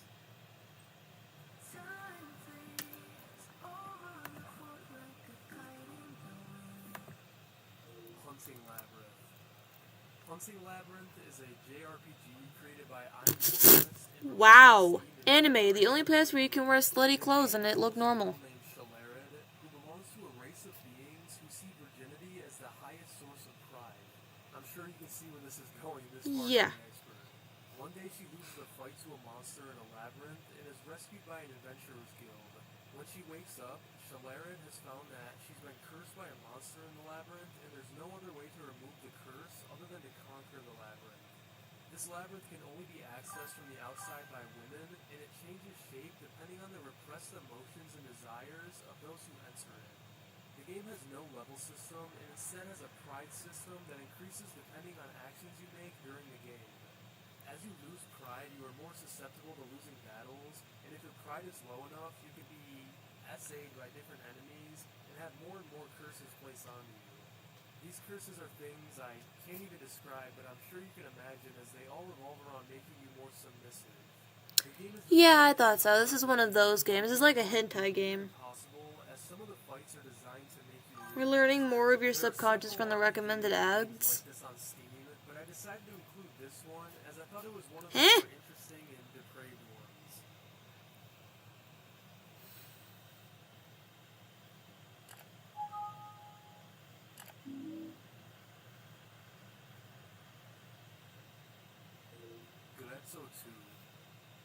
Gletso 2 or Gletso 2 is a total conversion mod of Doom 2 and was released in 2012 by an Italian metal singer and game designer, Llara-Vt.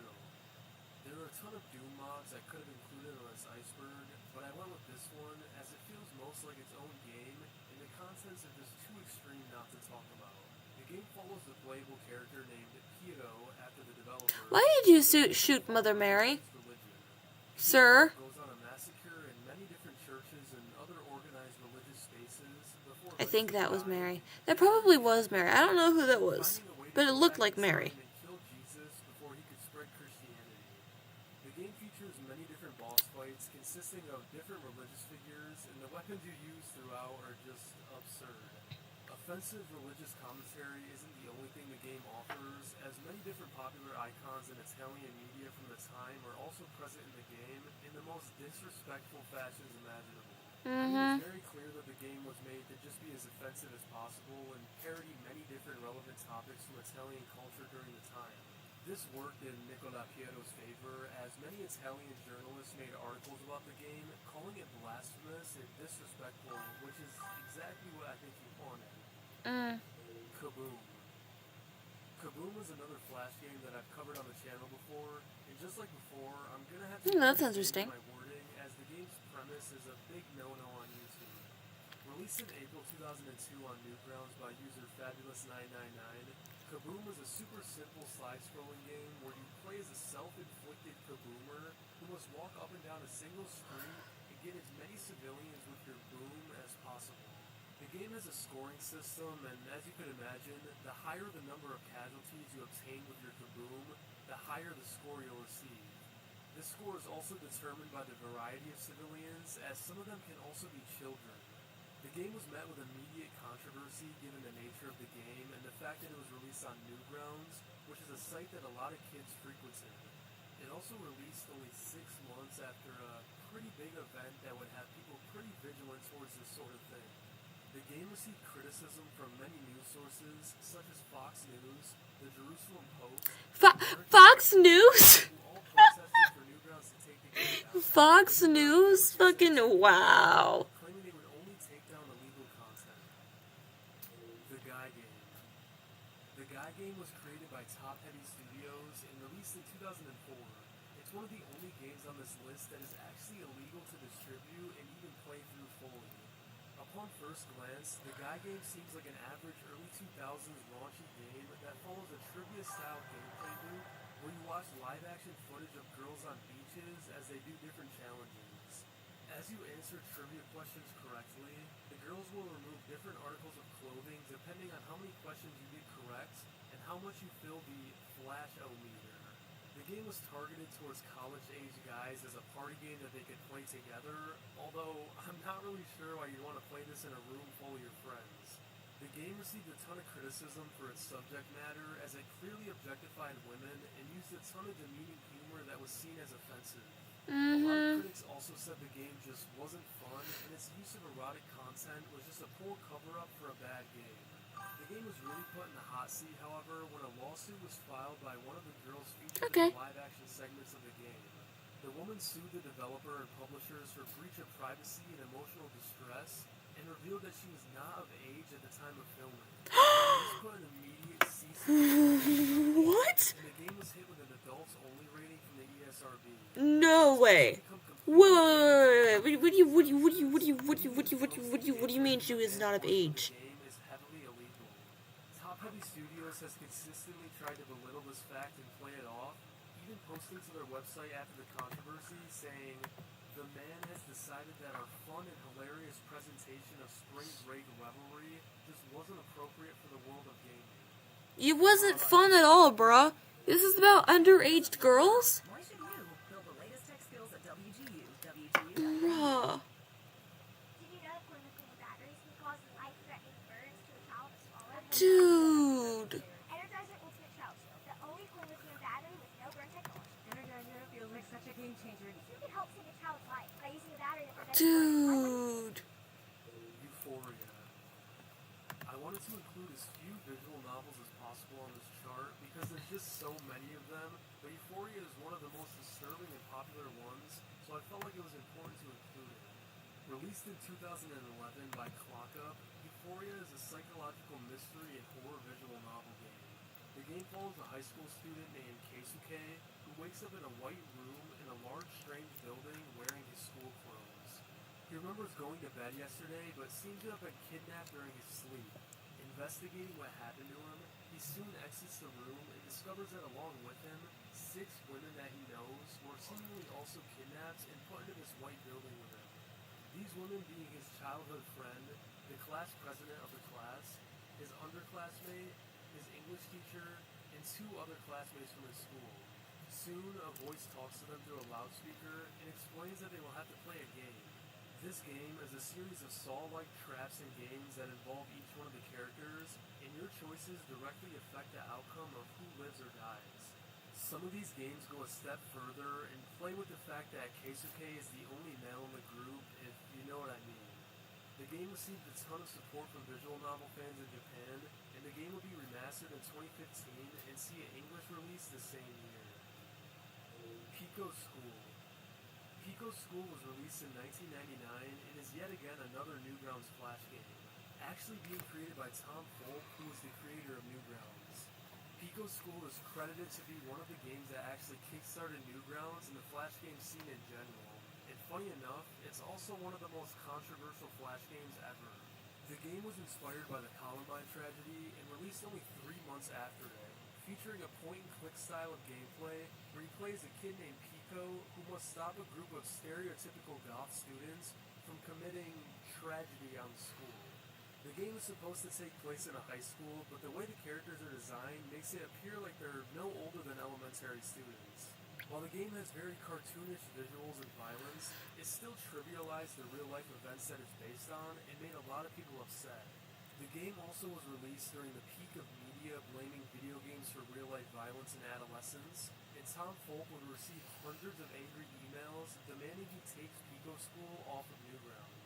This also started Tom Folk's strong feelings towards free speech and creating video games as art, which would reinforce his decisions in the future to not remove controversial games off of Newgrounds. Thrill Kill.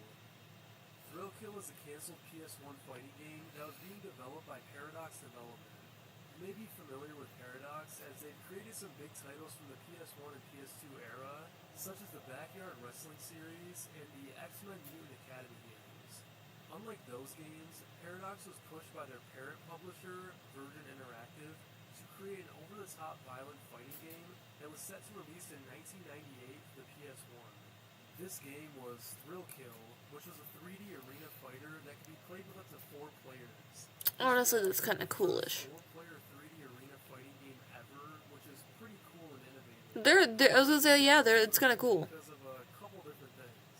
The game follows 10 different playable characters who are all evil beings who were sent to hell and put into a death battle tournament for a chance at reincarnation. The fighting styles of these characters are not only overly violent and gory, but also have many themes of BDSM, which even stretch to some of the characters' final moves being over-the-top SA. This Oh, wow. Thrill Kill Weird. became the first ever game to receive an adults-only rating solely for graphic violence. Usually during this time, games would receive an AO rating for sexual themes, which Thrill Kill did fall under, but the ESRB didn't even need to single that out for Thrill Kill and gave it an AO for the violence alone. Despite that, Paradox almost got away with releasing Thrill Kill, but their North American parent publisher, Virgin Interactive, would be bought by EA, and EA was not having any part of this. This was because EA was worried Thrill Kill would ruin their reputation as violent video games were already heavily under scrutiny by the US Senate at the time. EA never even told Paradox development employees that they were canceling Thrill Kill. Instead, Paradox employees had to find out through news articles, which is pretty scummy. This led to Thrill Kill's developers leaking the ROM of the game to several pirating sites, leading to Thrill Kill becoming one of the most pirated games from the late 90s. Lolita Syndrome. Lolita Syndrome is a Japanese point-and-click PC game released all the way back in 1983 and was created by Katsumi Mochizuki. I want to point out that Katsumi was a reputable children's educational comic creator from the time as he created Lolita Syndrome. The game takes place in a house called Mason Lolita, which is a sort of death trap house featuring lollies or Your objective is to help these girls escape these traps by solving puzzles relating to the traps. In the beginning of the game, you're greeted with 5 doors, each door leading to a girl stuck in a trap or something even worse. Your reward for saving the girls is seeing them in very little to no clothing, and if you don't save them, there's some brutal game over screens showing their demises to the traps. These game over screens are incredibly shocking, given the fact that the game was not advertised to have any gore or violence, and was only slightly hinted at on the game's original packaging. What's even more shocking is the game was published by Enix before it merged and became Square Enix. Like, yes, that Square Enix. It was the winner of Enix's second biannual Game Hobby Program contest, which promised to distribute the game that was the winner, and this year it was Lolita Syndrome. After its release, it developed a cult following with Japanese game collectors during the mid-80s, as the game was created during the huge boom and trend of lollicoms within Japanese entertainment. To this day, I never see anyone mention how Enix was the ones who published the game outside of a few niche news sources. Turn roads less traveled into roads best traveled. Demonophobia. Demonophobia is a side-scrolling freeware Japanese horror game with little known about its creator. Released in the 2000s to a Japanese blog site, Demonophobia revolves around a high school girl named Sakuri, who wakes up in a hellish labyrinth after jokingly trying to summon This labyrinth is full of traps and demons. That was a car ad, not a Planet Fitness ad that I could see. I don't really know, I don't really pay attention to them. But there's a small, mysterious demon in blue who offers you advice and is the only thing friendly in the game. The game could be classified as survival horror, but with much more emphasis on the horror than the survival, as you mostly just run around and solve puzzles through trial and error. The game is notoriously hard and encourages the player to fail, probably to witness the different game over screens. The game over screens are notoriously graphic, as most of them revolve around Sakuri gruesomely dying in some way, or the demons are in very graphic and detailed animations.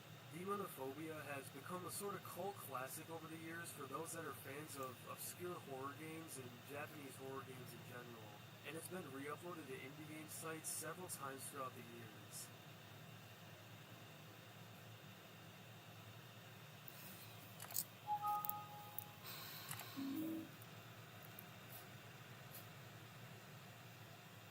Resistance Record Games. Resistance Records was a Canadian record label which was closely connected to the American white supremacy organization, the National Alliance. Resistance Records produced and sold music by neo-Nazi and white separatist musicians, primarily through its website, advertising itself as the soundtrack for the White Revolution. However, they would also publish a couple video games that perpetuated their viewpoints and goals. The most infamous case of this being a first-person shooter titled Ethnic Cleansing, which was a game released on January 21st of 2002, or Martin Luther King Jr. Day. The player controls either a... Yeah, you guys say that this is boring, but I find this to be actually kind of intriguing. It's giving background history on all kinds of horror games.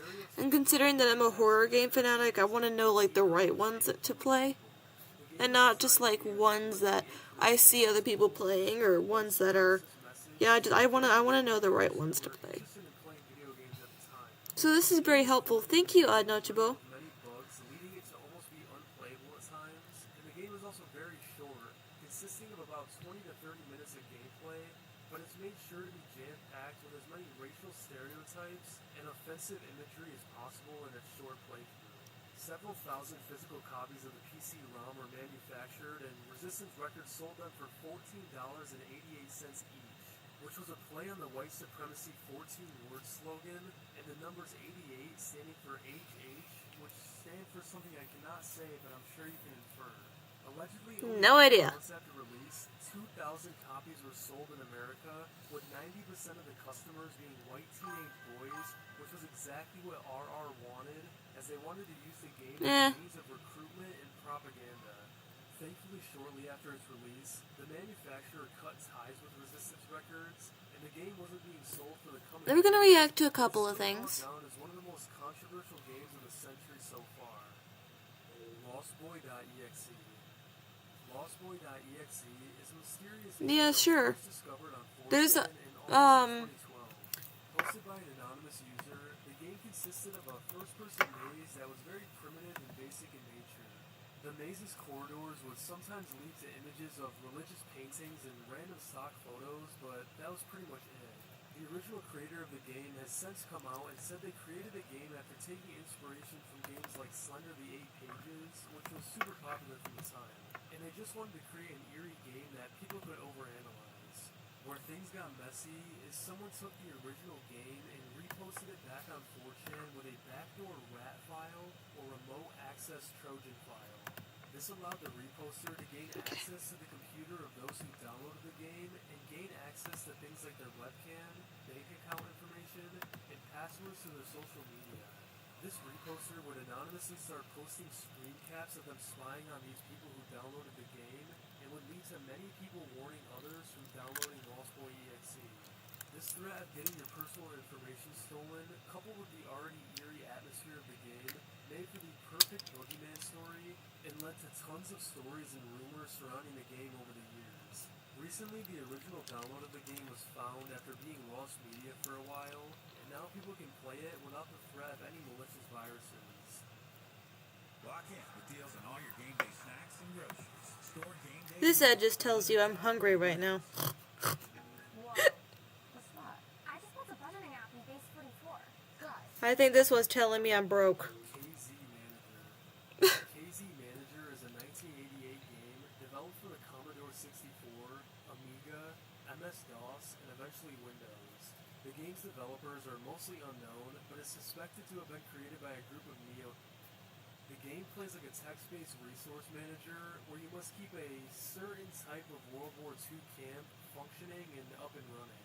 This plays by having you manage prisoner executions for the public perception meter, Nein, along with Fräulein. prisoner labor for the resources meter. These two meters directly affect each other, and you must think about the way you manage different things, or else your camp will fail, and yeah, you get it. The game obviously came under a ton of controversy in Austria and Germany, where the game was mostly being played and spread, leaving the KZ Manager being indexed by the German Federal Department and made to be completely illegal to sell in Germany. A ton of other countries banned the distribution of the game. That's a good German joke. I like that. I like that one. A 9 out of 10. Who would enjoy a game like this. So for those who don't understand, the word 9 is German for no. It kind of sounds like you're saying the number 9. Serious and speculating about games on this list solely because many people aren't even sure if the original. That's a good one. That's a good The game one. first appeared in 2015 on the YouTube channel Obscure Horror Corner, where they posted gameplay and claimed they received the game from a subscriber who found it on the dark web. The game itself consists of a first-person maze that's completely in black and white with very pixelated, almost nauseating graphics. As you walk through the endless corridors, you'll start to hear distorted audios and beeps that sound like Morse code. Some of this audio has been identified as real-life distorted screams from real-life crime cases and speeches from world leaders. As you continue on, you'll also see flashes of strange black and white images, some of which being super eerie random images, and some being straight up illegal content, like one showing uncensored. Some versions of the game that have shown up through the years have also allegedly contained malware and even more illegal images, with many clones or copycats being created after the initial craze about the game. Many of these clones were posted to sites like 4chan, but were almost immediately taken down because of the content they contained. In 2015, Kotaku posted an article about the game where they actually interviewed Obscure Horror Corner and the subscriber who allegedly sent in the game, but no answers were given on whether or not the game actually existed or where to even find the game in general. Since 2015, Obscure Horror Corner has become an abandoned channel, and many people actually believe it was them who created the game in hopes to create an ARG for popularity. But as of right now, we still have little to no information about its true origins. Schnell Online. Schnell Online is a supposed dark web MMO that allows you to interact and speak with users about literally anything, illegal or not. The game was allegedly targeted towards those who sold illegal substances or illegal content. You're given a randomized avatar and are able to browse the many monochromatic rooms, speaking to other players and not much else. For years, there was little to no footage from the game, and a lot of the discourse surrounding the game was just rumors spread on 4chan. Schnell Online would eventually gain some decent popularity on the internet when it appeared in Nexpo's Mysteries in Online Video Game series, but even then it still remained mostly a ghost story of a game that was illegal to play. In mid-2023, the YouTuber Seedbutter would create a video further investigating Schnell Online and actually was able to find someone who was attached to the creation of the game. This being a developer Oh, I get it. who was known So to what do you call an old church? shrouded in mystery, A pastor. This person Because stated it's that old Schnell church Online and it's in the was past, so it's like pastor, but it wasn't actually connected to the internet. right? Instead, players would navigate the world speaking That's to cute. NPCs who were disguised as other players and not actually real people. This is pretty obvious, as if you're familiar with the dark web, you know it would be pretty much impossible to run a working MMO off of it. The game itself is now considered to be lost, and even though the mystery surrounding it is somewhat solved, it didn't stop people from still spreading rumors about it to this day.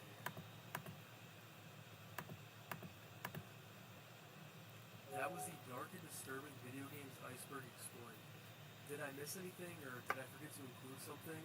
Let me know in the comments, as I make sure to read all your guys' comments.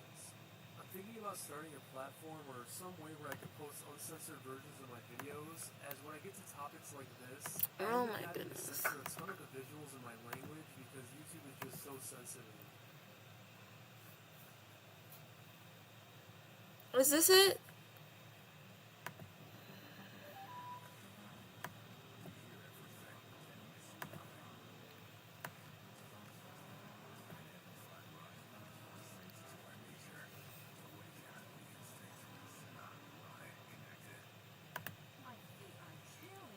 But they don't have to.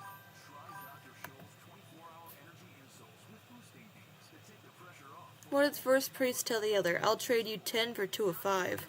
Dr. Scholl's new life for your feet.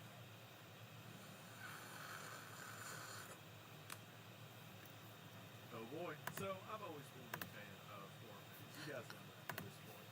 And with horror movies, it's natural that you kind of find yourself in the realm of like disturbing or gross. I don't get that one. So naturally, whenever I was looking for icebergs to do for a video, I was looking for disturbing movies. And everyone I found had like The Conjuring then way down, and then I'd seen every movie on it. So I wasn't really interested. I don't get it either. User Nice Guy Phil on Reddit has made this horrible creation. I thought before getting into this, I knew what like disturbing and gross out movies were because I'd seen stuff like Salo or a Serbian film and stuff like that. To put that into perspective, those are on tier 3 of 8. I didn't even know we could get this bad as a lot of these.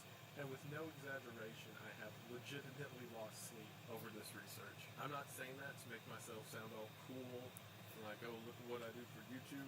I'm saying that to say, like, if you're sensitive about certain stuff, do not watch this video. I'm going to try to, like, be very careful with my wording and just sort of imply some things rather than say them, as, you know, being monetized is nice. Again, I won't be showing a lot of images. If this is your first time watching, then I'm sorry about that, but I can't show a lot of these images. I'm normally a bit better with, like, the editing and illustrations, but I've got to be really careful with a lot of this topic, especially as we get near the bottom of the list. There's going to be, like, happy music and haha, I'm going to make jokes throughout or try to keep it lighthearted, but in all seriousness, if you are disturbed by heavy content, viewer discretion advised. Also, with a lot of the research for this iceberg, especially the later entries, it's either illegal or I just really don't want to find the original subject matter. But thankfully, there were a ton of people on YouTube who were a huge help to me, and a bunch of them were smaller creators. So at the end, I'm going to give them specific thanks, but for now, I'll let you know that in the description are going to be the links to several smaller channels that helped me out in making this video. And if there's anything more specific you want to see about some of these topics, I'm sure that they've got a video on it. So I highly encourage you to check them out, as I literally couldn't do this without them. Also, you may notice, and this is the first video, I'm not wearing a dad shirt, and that is because I am wearing the first official Wendigoon merchandise. Link to it will be in the description. I'm still setting up some stuff on the website, so bear with me. It looks kind of ugly right now. If you're a patron, then stick around to the end to figure out if you're already receiving the shirt or not. or follow the timestamp in the description below, which leads me to say there will be timestamps for every tier, so if the topic of one tier seems a bit much, you can just skip to the next one. We have got a whole lot to cover, so we're going to go ahead and get into it. But as always, and I sincerely mean it, thank you for watching. The first tier of the Blue Skies is just Norman Corn movies, and since this is about like disturbing films, we've got a lot to cover. I'm just going to go ahead and throw all these together. Friday the 13th, Child's Play, Scream, Insidious, Conjuring, Annabelle, The Grudge, The Ring, A Nightmare on Elm Street, while good movies are not in the qualifications for this. Which makes sense, they're not even in the water of the iceberg yet, but I'm just going to go ahead and skip past those because I have nothing interesting to say, and we're just going to keep rolling on. Tier 2 is where we start with the Grindhouse films. First up is Texas Chainsaw Massacre. This movie was directed by an at the time unknown Toby Connor Midim.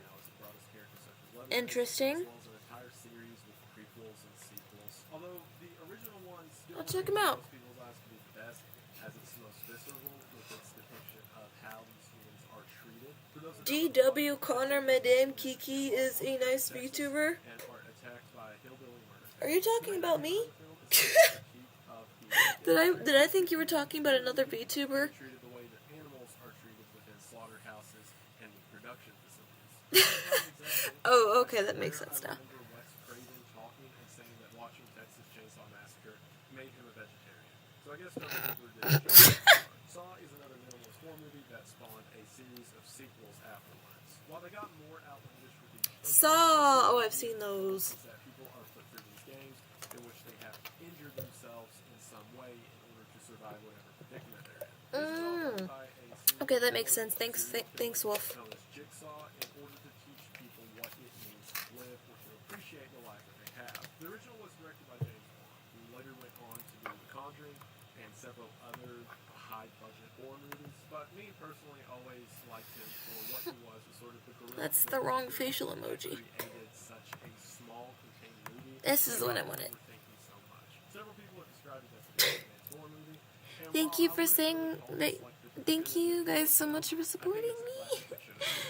Hostel was a slasher pick that many would say was riding off the coattails of Saw, made by director Eli Roth. Now, you may remember Eli Roth as the Bear Jew from Quentin Tarantino's film *Inglourious Basterds*. Eli Roth actually appeared in an earlier Tarantino film, that being Death Proof in the Tomb of the Bear, which is what eventually got Eli Roth the role of the Bear Jew. In fact, they became so close with each other that when Eli Roth made his first horror introduction with the film *Hostel*, Tarantino allowed him to put his name at the beginning, so in the opening of *Hostel* it says a Quentin Tarantino production. *Hostel* is a very well-made horror movie, and a lot of people kind of have this idea that Saw was the definitive torture porn entry.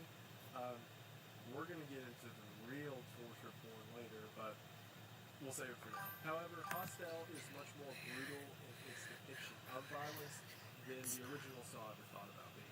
Sequels not included. *Tusk* is a now rather well-known cult classic by director Kevin Smith. This was part of Kevin Smith's horror movie trilogy in which he did this, Red State, and the one about like talking sausages in a store, not Sausage Party, but same idea, live action. It's body horror but with a twist. Whereas traditional body horror is ideas of people getting mutilated or cut up, this film was more so about the actual changes or metamorphosis of the human body. Basically, Claude Moody, a man kidnaps a journalist, and then puts his body through a surgery that converts him. Thank you so much. Oh my gosh. I'm really, really grateful to you guys. Thank you so Human much. Centipede is, in my opinion, one of the most misunderstood movies ever. From director Tom Six, the movie actually comes Thank from you the so idea much. in which people were trying to figure out what the appropriate punishment for child predators might be. While a lot of people just kind of view the movie now as like exploitive and Do I naturally frown like this? the original, I do feel like My God, my aunt's right. I always look cranky and grumpy. symbolism with the way that the evil doctor acts and the experiments themselves. They're very similar to that of Joseph Mengele and the Angel of Death experiments, and I viewed it as kind of a modern interpretation of Wait, Human Centipede is a real movie? I thought that was just a meme. meta trilogy in which they reference back to the original movie, especially 3, which was just weird. But the original Human Centipede will probably forever be a cult classic. Midsummer is one of my personal favorite horror movies to come out. Just a second. I'll check something. Let's see. How many YouTubers did we... 171! Let's go! Thank you guys so much for 171 subscribers. Oh my goodness. Thank you so much.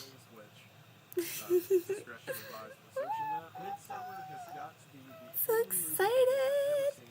Thank you so much. And what's funny is because of the way Ari Aster tells his stories, you don't really realize that's the point it's getting to till the end. This feeling of sympathy is pervasive throughout as you follow the main character played expertly by Florence Pugh, as her tragedy and strife throughout the story kind of becomes yours. There's this saying Ari Aster said a while back that Hereditary was sort of a movie about families and togetherness, and off of that he said that Midsummer was his breakup film. And then thinking about the emotions you feel throughout and how you kind of go through the 5 stages of grief with the characters, yeah, it really does feel like a breakup movie. If not in a literal way, then in a very deep-rooted emotional way. I highly recommend this to anyone who hasn't seen it. Now, there's 2 more movies on this, which I promised to a certain somebody that if they ever came up on a video, they could talk about it because they are 2 of her favorite movies. So here she is, her favorite idiot, to tell you about House of a Thousand Corpses and The Hills Have Eyes. Okay, so 2 movies on my top 2 list of Your favorite idiot? I thought that was funny.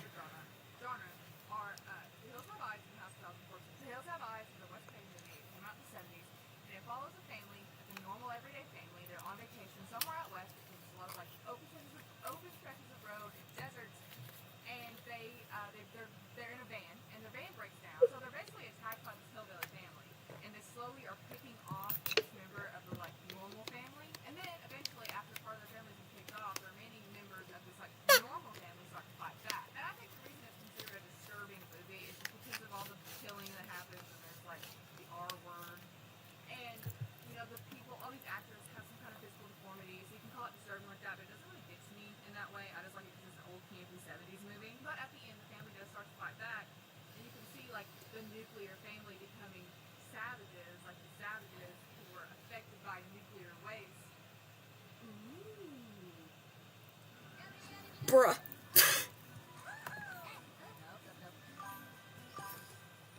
I don't see how ads can talk about the personality of people.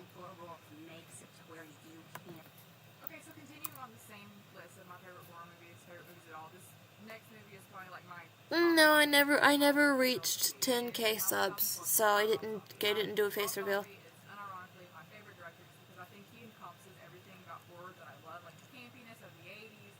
Yeah, I saw you said that. Hilarious Wolf. characters that he writes that there no way could ever possibly be. Thank you. No real person would ever act like that. Like no real person could possibly be like that deranged. The entire movie feels like you're at a haunted house because literally it opens up. They're at Captain Spaulding's haunted house, and that definitely adds to the whole disturbing feel of the movie. And that's how a lot of Rob Zombie movies are. That's definitely how the 2 sequels to House of Thousand Corpses work. I guess if you're scared of people getting murdered or like torture movies, it's disturbing. But I mean, like, Oh, well, I'm starting to hallucinate notifications. Okay, yeah. cool. Now on to tier 3, which is your sort of hardcore exploitation films. Also, I want to say to the side, He probably deleted the message. Park with this iceberg.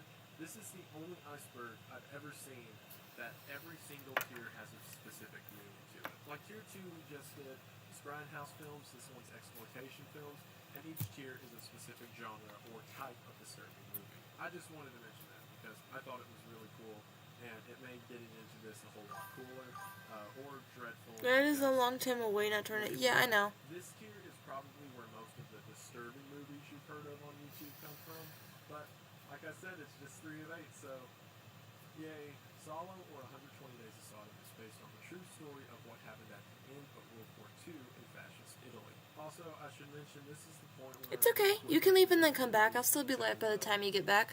if you're the type of person to watch one of these movies, you either already know about it or I'm not going to be the one to tell you. The plot revolves around a group of essentially rich elites who realize that they're probably going to be killed by the time the war is over, so they decide to just let their cares go to the wind and spend the last days of the war in complete sin and evilness. They do this by bringing 18 teens, 9 boys and 9 girls, to essentially a castle and then being horrible. While a lot of people just kind of view this movie as standard gore porn, evil, exploitative stuff, which, trust me, I get it. This does feel purposeful, at least especially compared to the stuff later in the list, as the purpose of it is to show the true effects of men, and specifically these real things that happen that a lot of people have just forgotten about. The film is structured as the four parts of Dante's Divine Comedy, and we see the slow dip from depravity into evil as it passes throughout the movie and nears that of ancient literature. That didn't stop, however, the movie from being banned in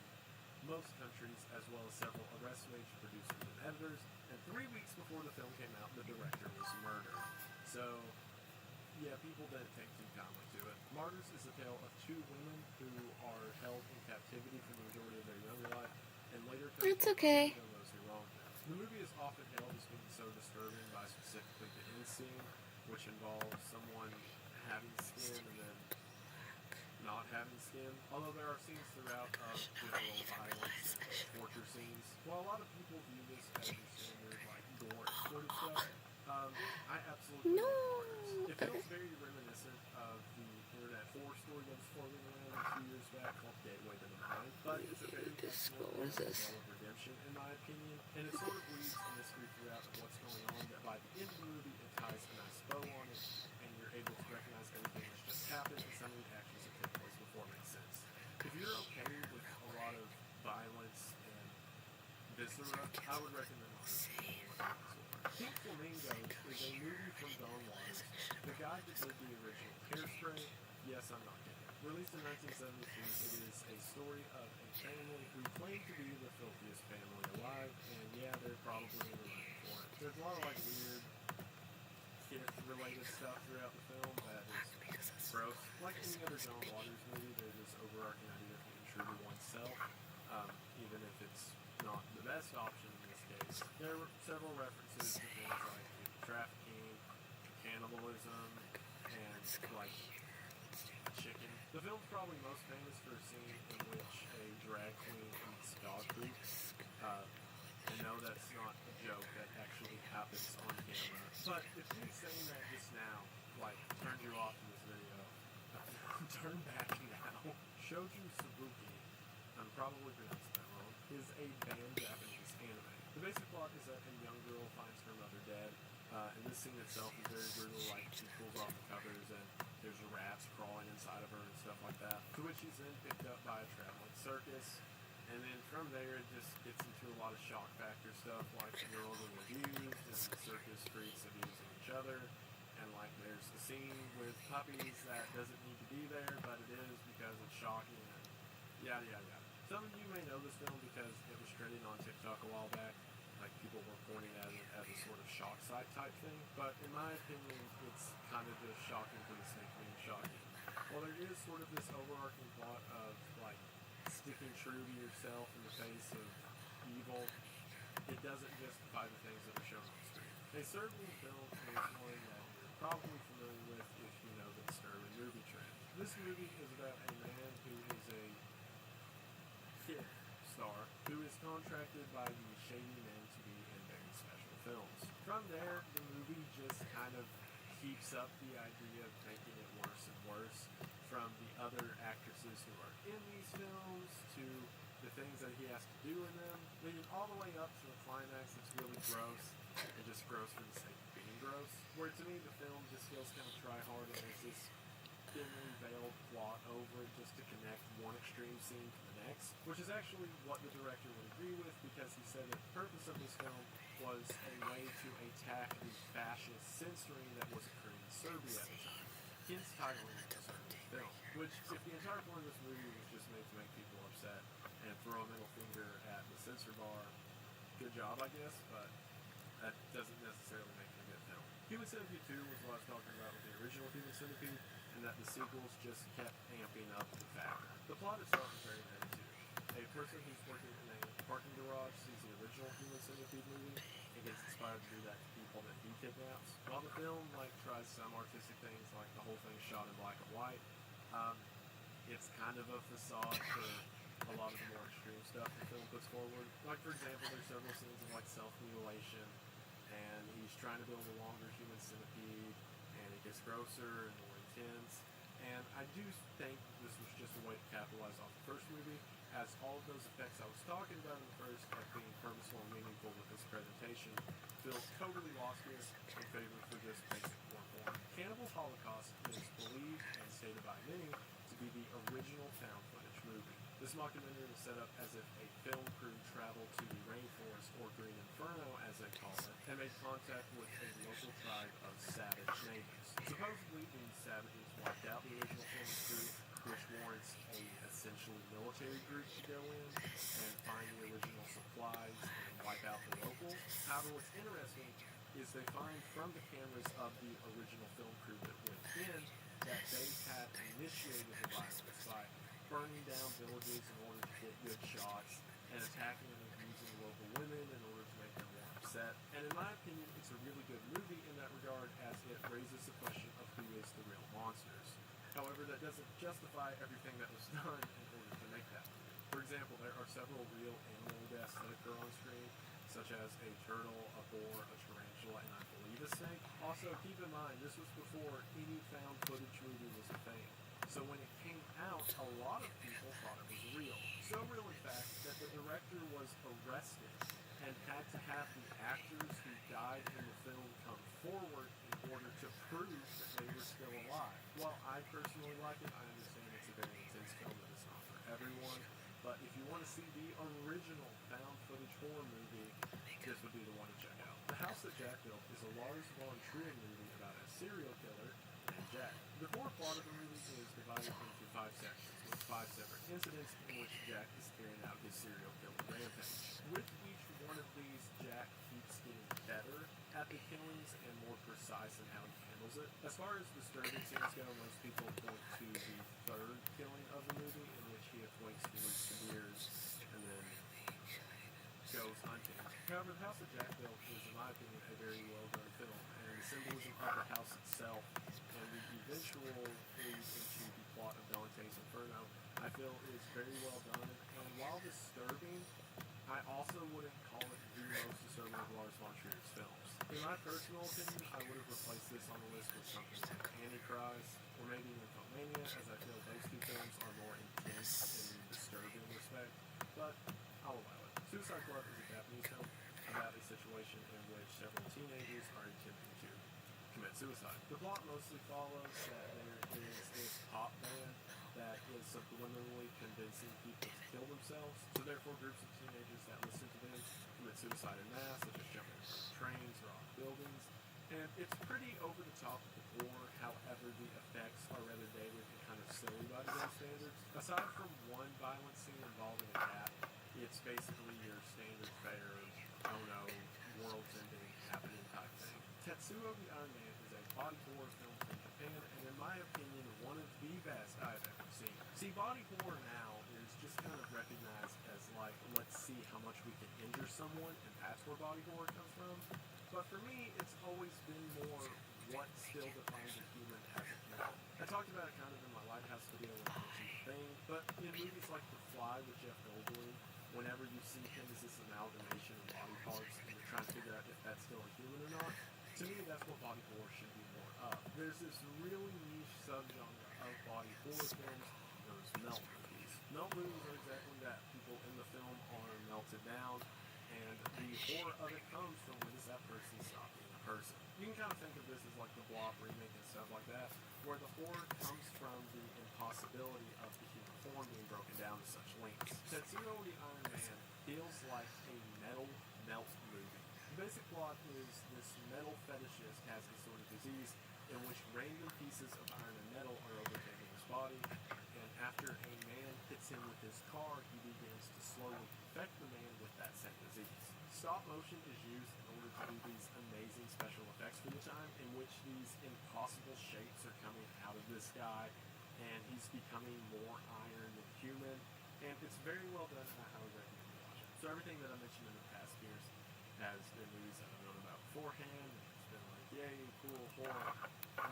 This is where that stops. Tier 4 is mostly mock snuff, so yeah. For those that don't know, a snuff film is a movie that exhibits either real-world murder or violent kith acts of some kind. So this entire tier is movies that are trying to be that, but aren't. seen, to things I've never heard of before making this. And I want to emphasize how thankful I am to the people in the description who had reviews and breakdowns of these films so that I didn't have to suffer myself. But just reading the descriptions and seeing screenshots from a lot of these movies was enough to do me in. I'm not going to get into a lot of details as I can't, but again, if you're interested, check out descriptions below, and I'm going to do my best to not hurt you. Slaughtered Vomit Dolls is the first in the Vomit Gore trilogy by Lucifer Valentine. Yep, there are 3 of these movies, and they're each just the worst. I am disgusted by vomit, personally. That and snot are things that I just don't want to interact with or look at. And this entire trilogy is just for people with a vomit fetish. And also gore. It's just like intense mutilation, like people having pieces removed, taken off, and then other people throw up on it, and then that just keeps repeating itself. I have seen breakdowns of these movies with reviews, talked about like the symbolism in it, and Okay. the entire trilogy is supposed to be a girl's walk through hell. And I'm not by any means saying people shouldn't be allowed to make this Alrighty. because it's not for me, but when I say it's not for me, I mean this is really not for me. There was one funny scene described in which a woman loses her arm. Hold on, y'all. Trying to play the guitar with it, so that's fun, I guess. I had a malfunction. This trilogy over with because the other 2 movies are also on this tier. I really don't want to talk about it anymore. The second movie my in the gosh. trilogy, Regurgitate. Y'all, hold on. My VTuber model thing was giving me trouble. I'm sorry. Right.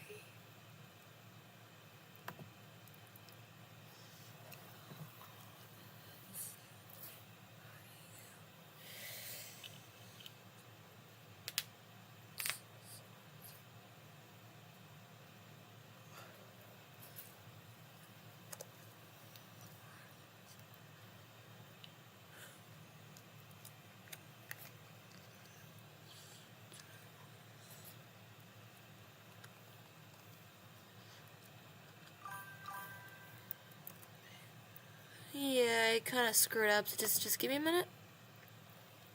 You can continue to watch the video and pull it back up. Sacrifice is the same thing as people vomiting and blood and all that. There's a scene with an octopus where someone gets and an octopus gets clipped. I really don't want to describe this for YouTube, but you just bear with me. There's another scene where a tarantula Goodness. goes to a place it shouldn't be. Yeah. And then finally, the third movie in the trilogy is known as Slow Torture Puke Chamber, which is somehow the most tame of all of the titles.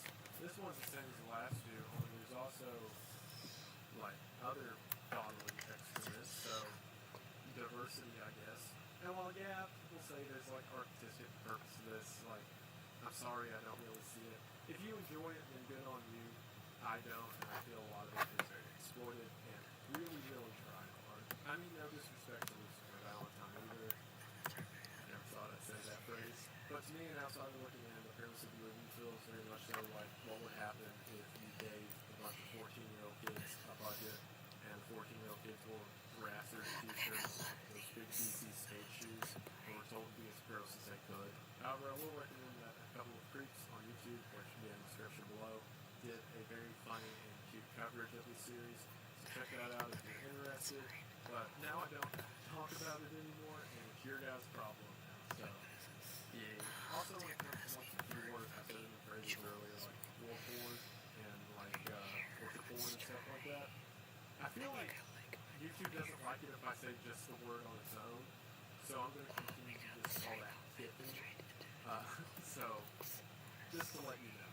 So this movie, Life and Death of a Kid Game, is about a director who does kid movies. movies to his approach and offered the prospect of doing snuff films. Also, his group of people decided the best way to do these kind of films is on a traveling circuit where they do it on stage. And basically, from everything I've read, because remember I'm researching at this point rather than watching for the sake of my soul, the film becomes about the balance of morality or soul versus worth. So, like, what are you willing to do in order to make money and how far is too far? However, everything I've read, also this looks kind of a shade.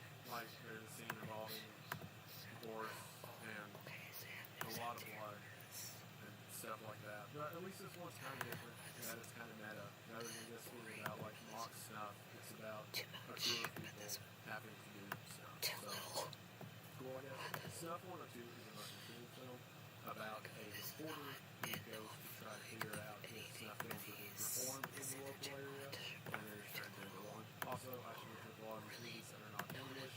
There exists no English dub or sub for the movie, since for some reason there doesn't seem to be a big demand for that kind of thing.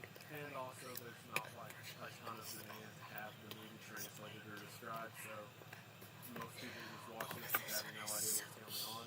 Not that it matters. I did see something online that the narrator compares snuff films to kith films, since they both profit off of like the human body being defaced in some way. So for that, the movie could kind of be viewed as an anti-pornography film, and everything I read says this movie features a lot of human and death. So cool. Also, I feel like adding the autography video makes it better. This is a thing. August Underground is touted by a lot of people to be the most disturbing film ever made, and also a real snuff movie, even though it's not. I also want to mention one of the best YouTube channels I've ever seen, not that he needs my shout out, is Spooky Rice, as he prevented me from having to find these things on my own. So thanks, Spooky. If you like this kind of disturbing movie trend, you probably already know about it, or you can check it out. The main plot is that these two friends have people trapped in their basement that they're torturing and abusing. The movie, however, keeps cutting between these scenes and normal recommendations to imply that what we're watching is raw footage from their video camera. Again, more to hammer in the idea that we're watching an actual snuff film. There's a lot of Okay, I'm back. and people getting hurt and gross, more gross. Yeah. This movie's also infamous because people have called the police several times believing it to be real, but like it's got a sequel with the same people, so like You, just you, building your app. On base 44. Describe it. And it's Oh my goodness. Skip, bruh. probably not. Viva la Muerte is a Spanish movie that is set just after the Spanish Civil War. In it, we follow a young boy whose mother turned in his father to the police, and it's about the boy trying to figure out what his emotions about the world, I don't like this family, character. and what he wants is. However, because of this and the fact we're essentially watching the inside of the mind of a young boy trying to figure out the world around him, there's a lot of weird, like, I like this one a lot better. related stuff that I happens, do see as this well is my original model. other scenes involving Try. objects. The most noteworthy moment of the whole film is, if you remember the Tauntaun scene from Star Wars Episode 5 Empire Strikes Back, where Han cuts open the Tauntaun and pushes Luke inside of it. So imagine that, only they really did it with a bowl. So yeah, that's cool. Guinea Pig is technically two movies, the first of which being Devil's Experiment. This movie's a pretty big deal as it's widely regarded as a real torture movie. This Japanese film is literally just an entire movie-length recording of a woman being not treated nicely. In the movie, everything happens from her from being burned to sound torture and other just like kicked and mean stuff. What I can say about it is absolutely none of it involved kid stuff. So that's really cool. Good job, I guess. And then at the end of the movie, she dies. So cool. The sequel, known as Flower of Flesh and Blood, is famous because Charlie Sheen, after watching it, called the FBI. This one is the exact same as the first movie, only it was a bit more bloody, and it was about a crazy samurai serial killer who's like cutting someone up, but the effects are like laughably bad. Oh, I forgot. There is a third movie in this series called right, kill himself and realizes he can't die. So he starts doing stuff like taking all of his organs out or whatever. And the movie ends with him just being a head sitting on the table and going, you know what? I don't think I want to die anymore. This one's just like a comedy, which is so weird coming off of the first two. But yeah, like I said, no kissing, so we've made progress that far. Now we're going to look at the complete opposite of no kissing, with a whole lot of kissing in Necromancer.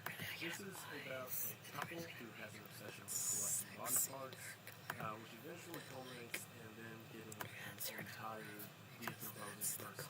There's been things performed with said person, as well as other weird stuff in the movie, like bathing in blood, and they show a real rabbit dying. That's gross, I guess. A whole lot of philia involving things of the necro sort, so, yeah, real gross. Don't watch it unless you want. I mean, I'm not your dad. You can watch whatever you want, unless you want me to be your dad. In which case, how is it? How is it? You're talking about philia. Let's go play catch. I'm going to speed this up, so we don't have to talk about the next movies on the list, so. How you doing, sport? Champ. Bucko. Yeah. Like, we're not even halfway done yet.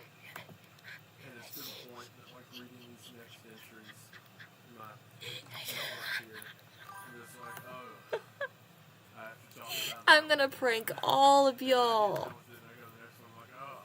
I'm gonna fuck with all of you guys. I really am.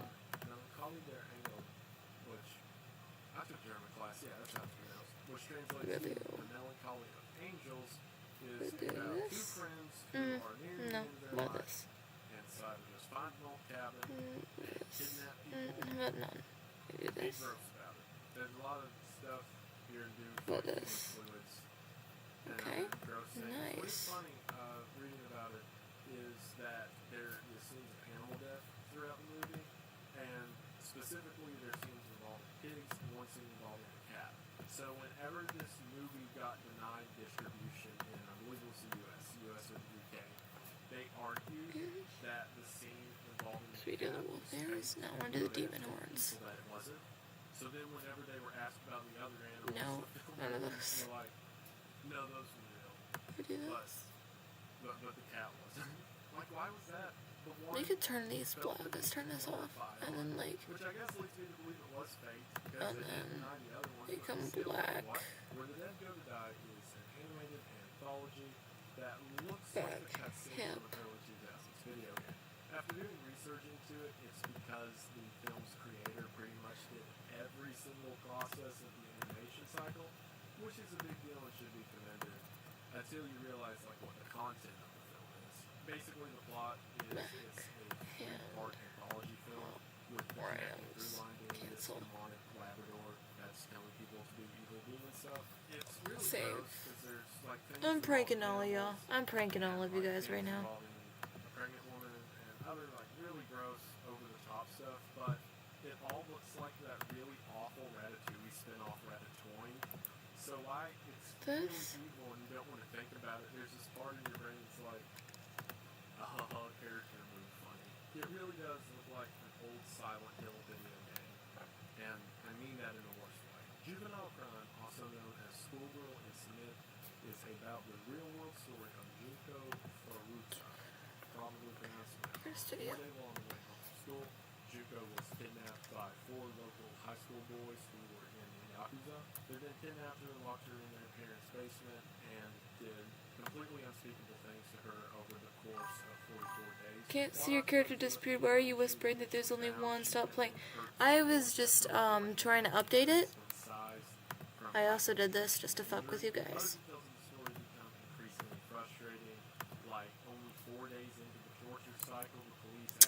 So you see, I might have a devilish side to myself. I would need like a male voice teacher, but like, I got a male model. Mainly because I thought it was funny. Good.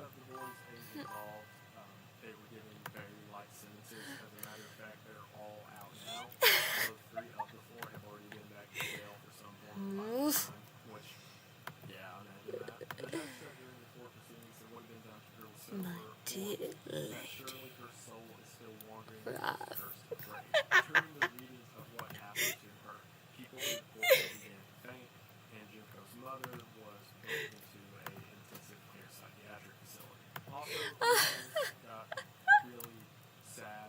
I don't know, I just got bored and was like, I have to update my model, and then like wound up pranking everybody. So I made a male model.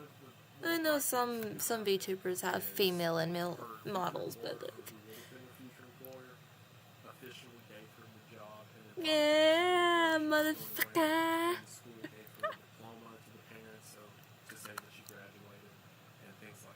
That was really depressing. I need to pick it back up. Let's go back to the dad thing. Danilo, there's too much of it. That's okay. Sassafy builds models and makes decisions, so you don't have to freak out. Well, we like freaking out. You're gonna steal my shit! From data Bro. to Sassafy.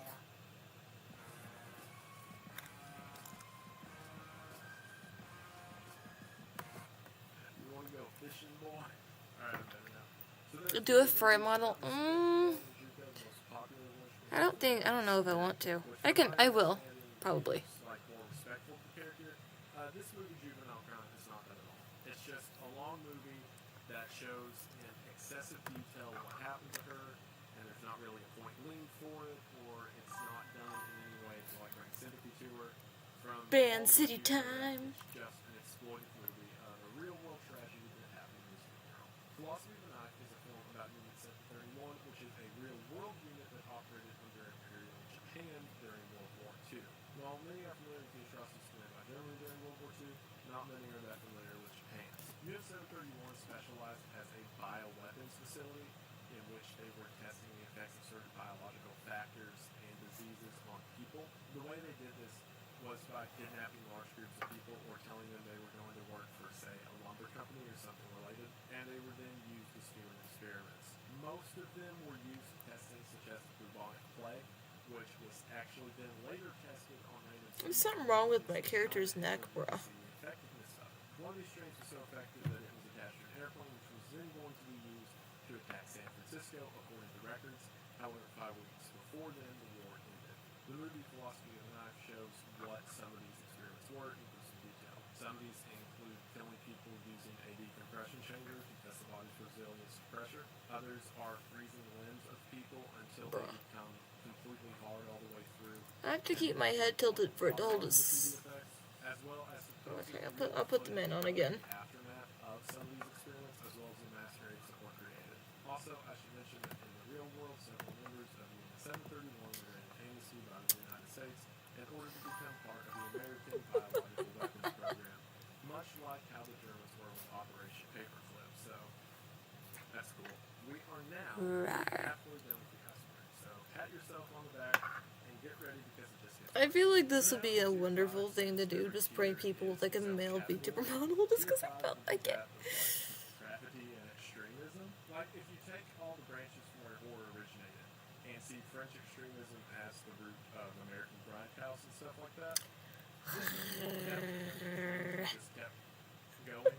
So while a lot of these are films with a plot, they mostly just exist to be as brutal as possible. Starting with our first one, Girl Hell 1999. This one's really weird plot-wise. It's about a couple of guys who like attack women a lot, and then there's weird elements in it like family gifting, as well as like this weird subplot with a homeless woman who seems to be nice, and then the girl who is being attacked kills her for some reason. Honestly, compared to some of the stuff in Tier 4, it's not that bad, but it is probably the peak of like Japan weirdness, at least so far. Oscar Montauk is where it gets. Hoo boy. So in researching this one, like people were talking about clips and scenes, and I'm like, this isn't that bad. But then everyone kept referencing the end scene. Everyone's like, oh yeah, that end scene, that did it for me. That's one of the worst things I ever, blah blah blah. And I couldn't find any info for what it was. I'm not doing the meow meow trend, y'all. And I wish I had. basically, it's just further women violence in various ways, with things like needles and eyes, which is always fun, as well as with the other fluids and, yeah, gross. Oscar Montauk is German for Easter Monday, which I'm sure means something in the film. Again, a lot of these don't have English translations in any regard, so you just kind of got to guess. But I will say the ending is probably the grossest thing I've ever seen done for that, so I guess that stands for something. The next title, Women's Flesh, My Red Guts, is from Japan, which you can imagine. The plot of this one, as Spooky Rice covered, seems to be mostly about a woman who her man left her, and to cope with it, she just starts mutilating herself in creative ways. Now, what's interesting about this kind of movie, I believe Baroque was the production company that made it, is at the end of the film, they'll show trailers of it, Oh, my model's reset. which gives us our first preview of I don't know what the meow meow trend is, honestly. something called Rare a Dead Person, which is random clips of a dead person on people's. There's going to be more depravity like that later on. Right now we're seeing movies. Tumbling Doll of Flesh is similar to Guinea Pig, which I mentioned last year, although this one involves more skipping. The basic plot of it is a girl is hired to be in an adult film, and then they keep ramping up and getting her to do stuff she doesn't want to do until it gets to the point that no one would want to do it. And she's killed, and the guy she's with is killed, and it's a big bloodbath.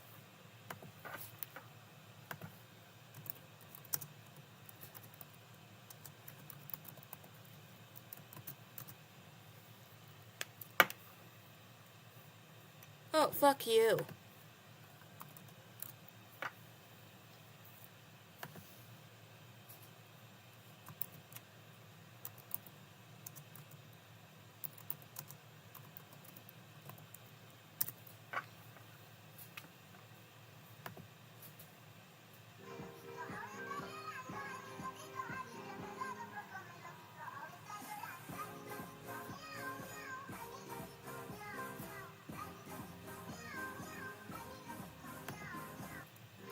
Well, I mean, if I knew how to animate, I probably would.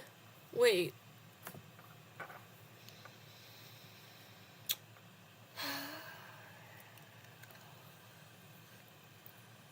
Hold on. I think I might have the, Is it dance?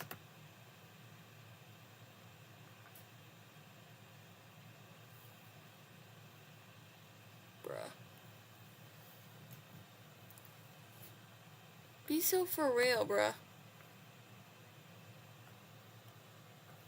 Come on. Oh my goodness. The more creative part from this movie was a scene in which the tongue was being cut with various cutting objects. I think a lot of people view this one so hard because the way it's shot implies that it was a real event, but it wasn't. There were actors, and it was a director who made it. And like a lot of the effects kind of give it away because they do look really dumb. But I guess just the idea of it is enough to make people think, oh, this is some crime that we've got to do something about. When no, it's just weird stuff. Mei-chan's daily life is based off of a manga. Oh, shush. Basically, the plot of it is a girl discovers that she I has have to, regeneration abilities, so she can use the land and then regenerate it. Something happened to my computer. I'm gonna have to end stream and then start over. Because I have to, restart my computer. So just a sec.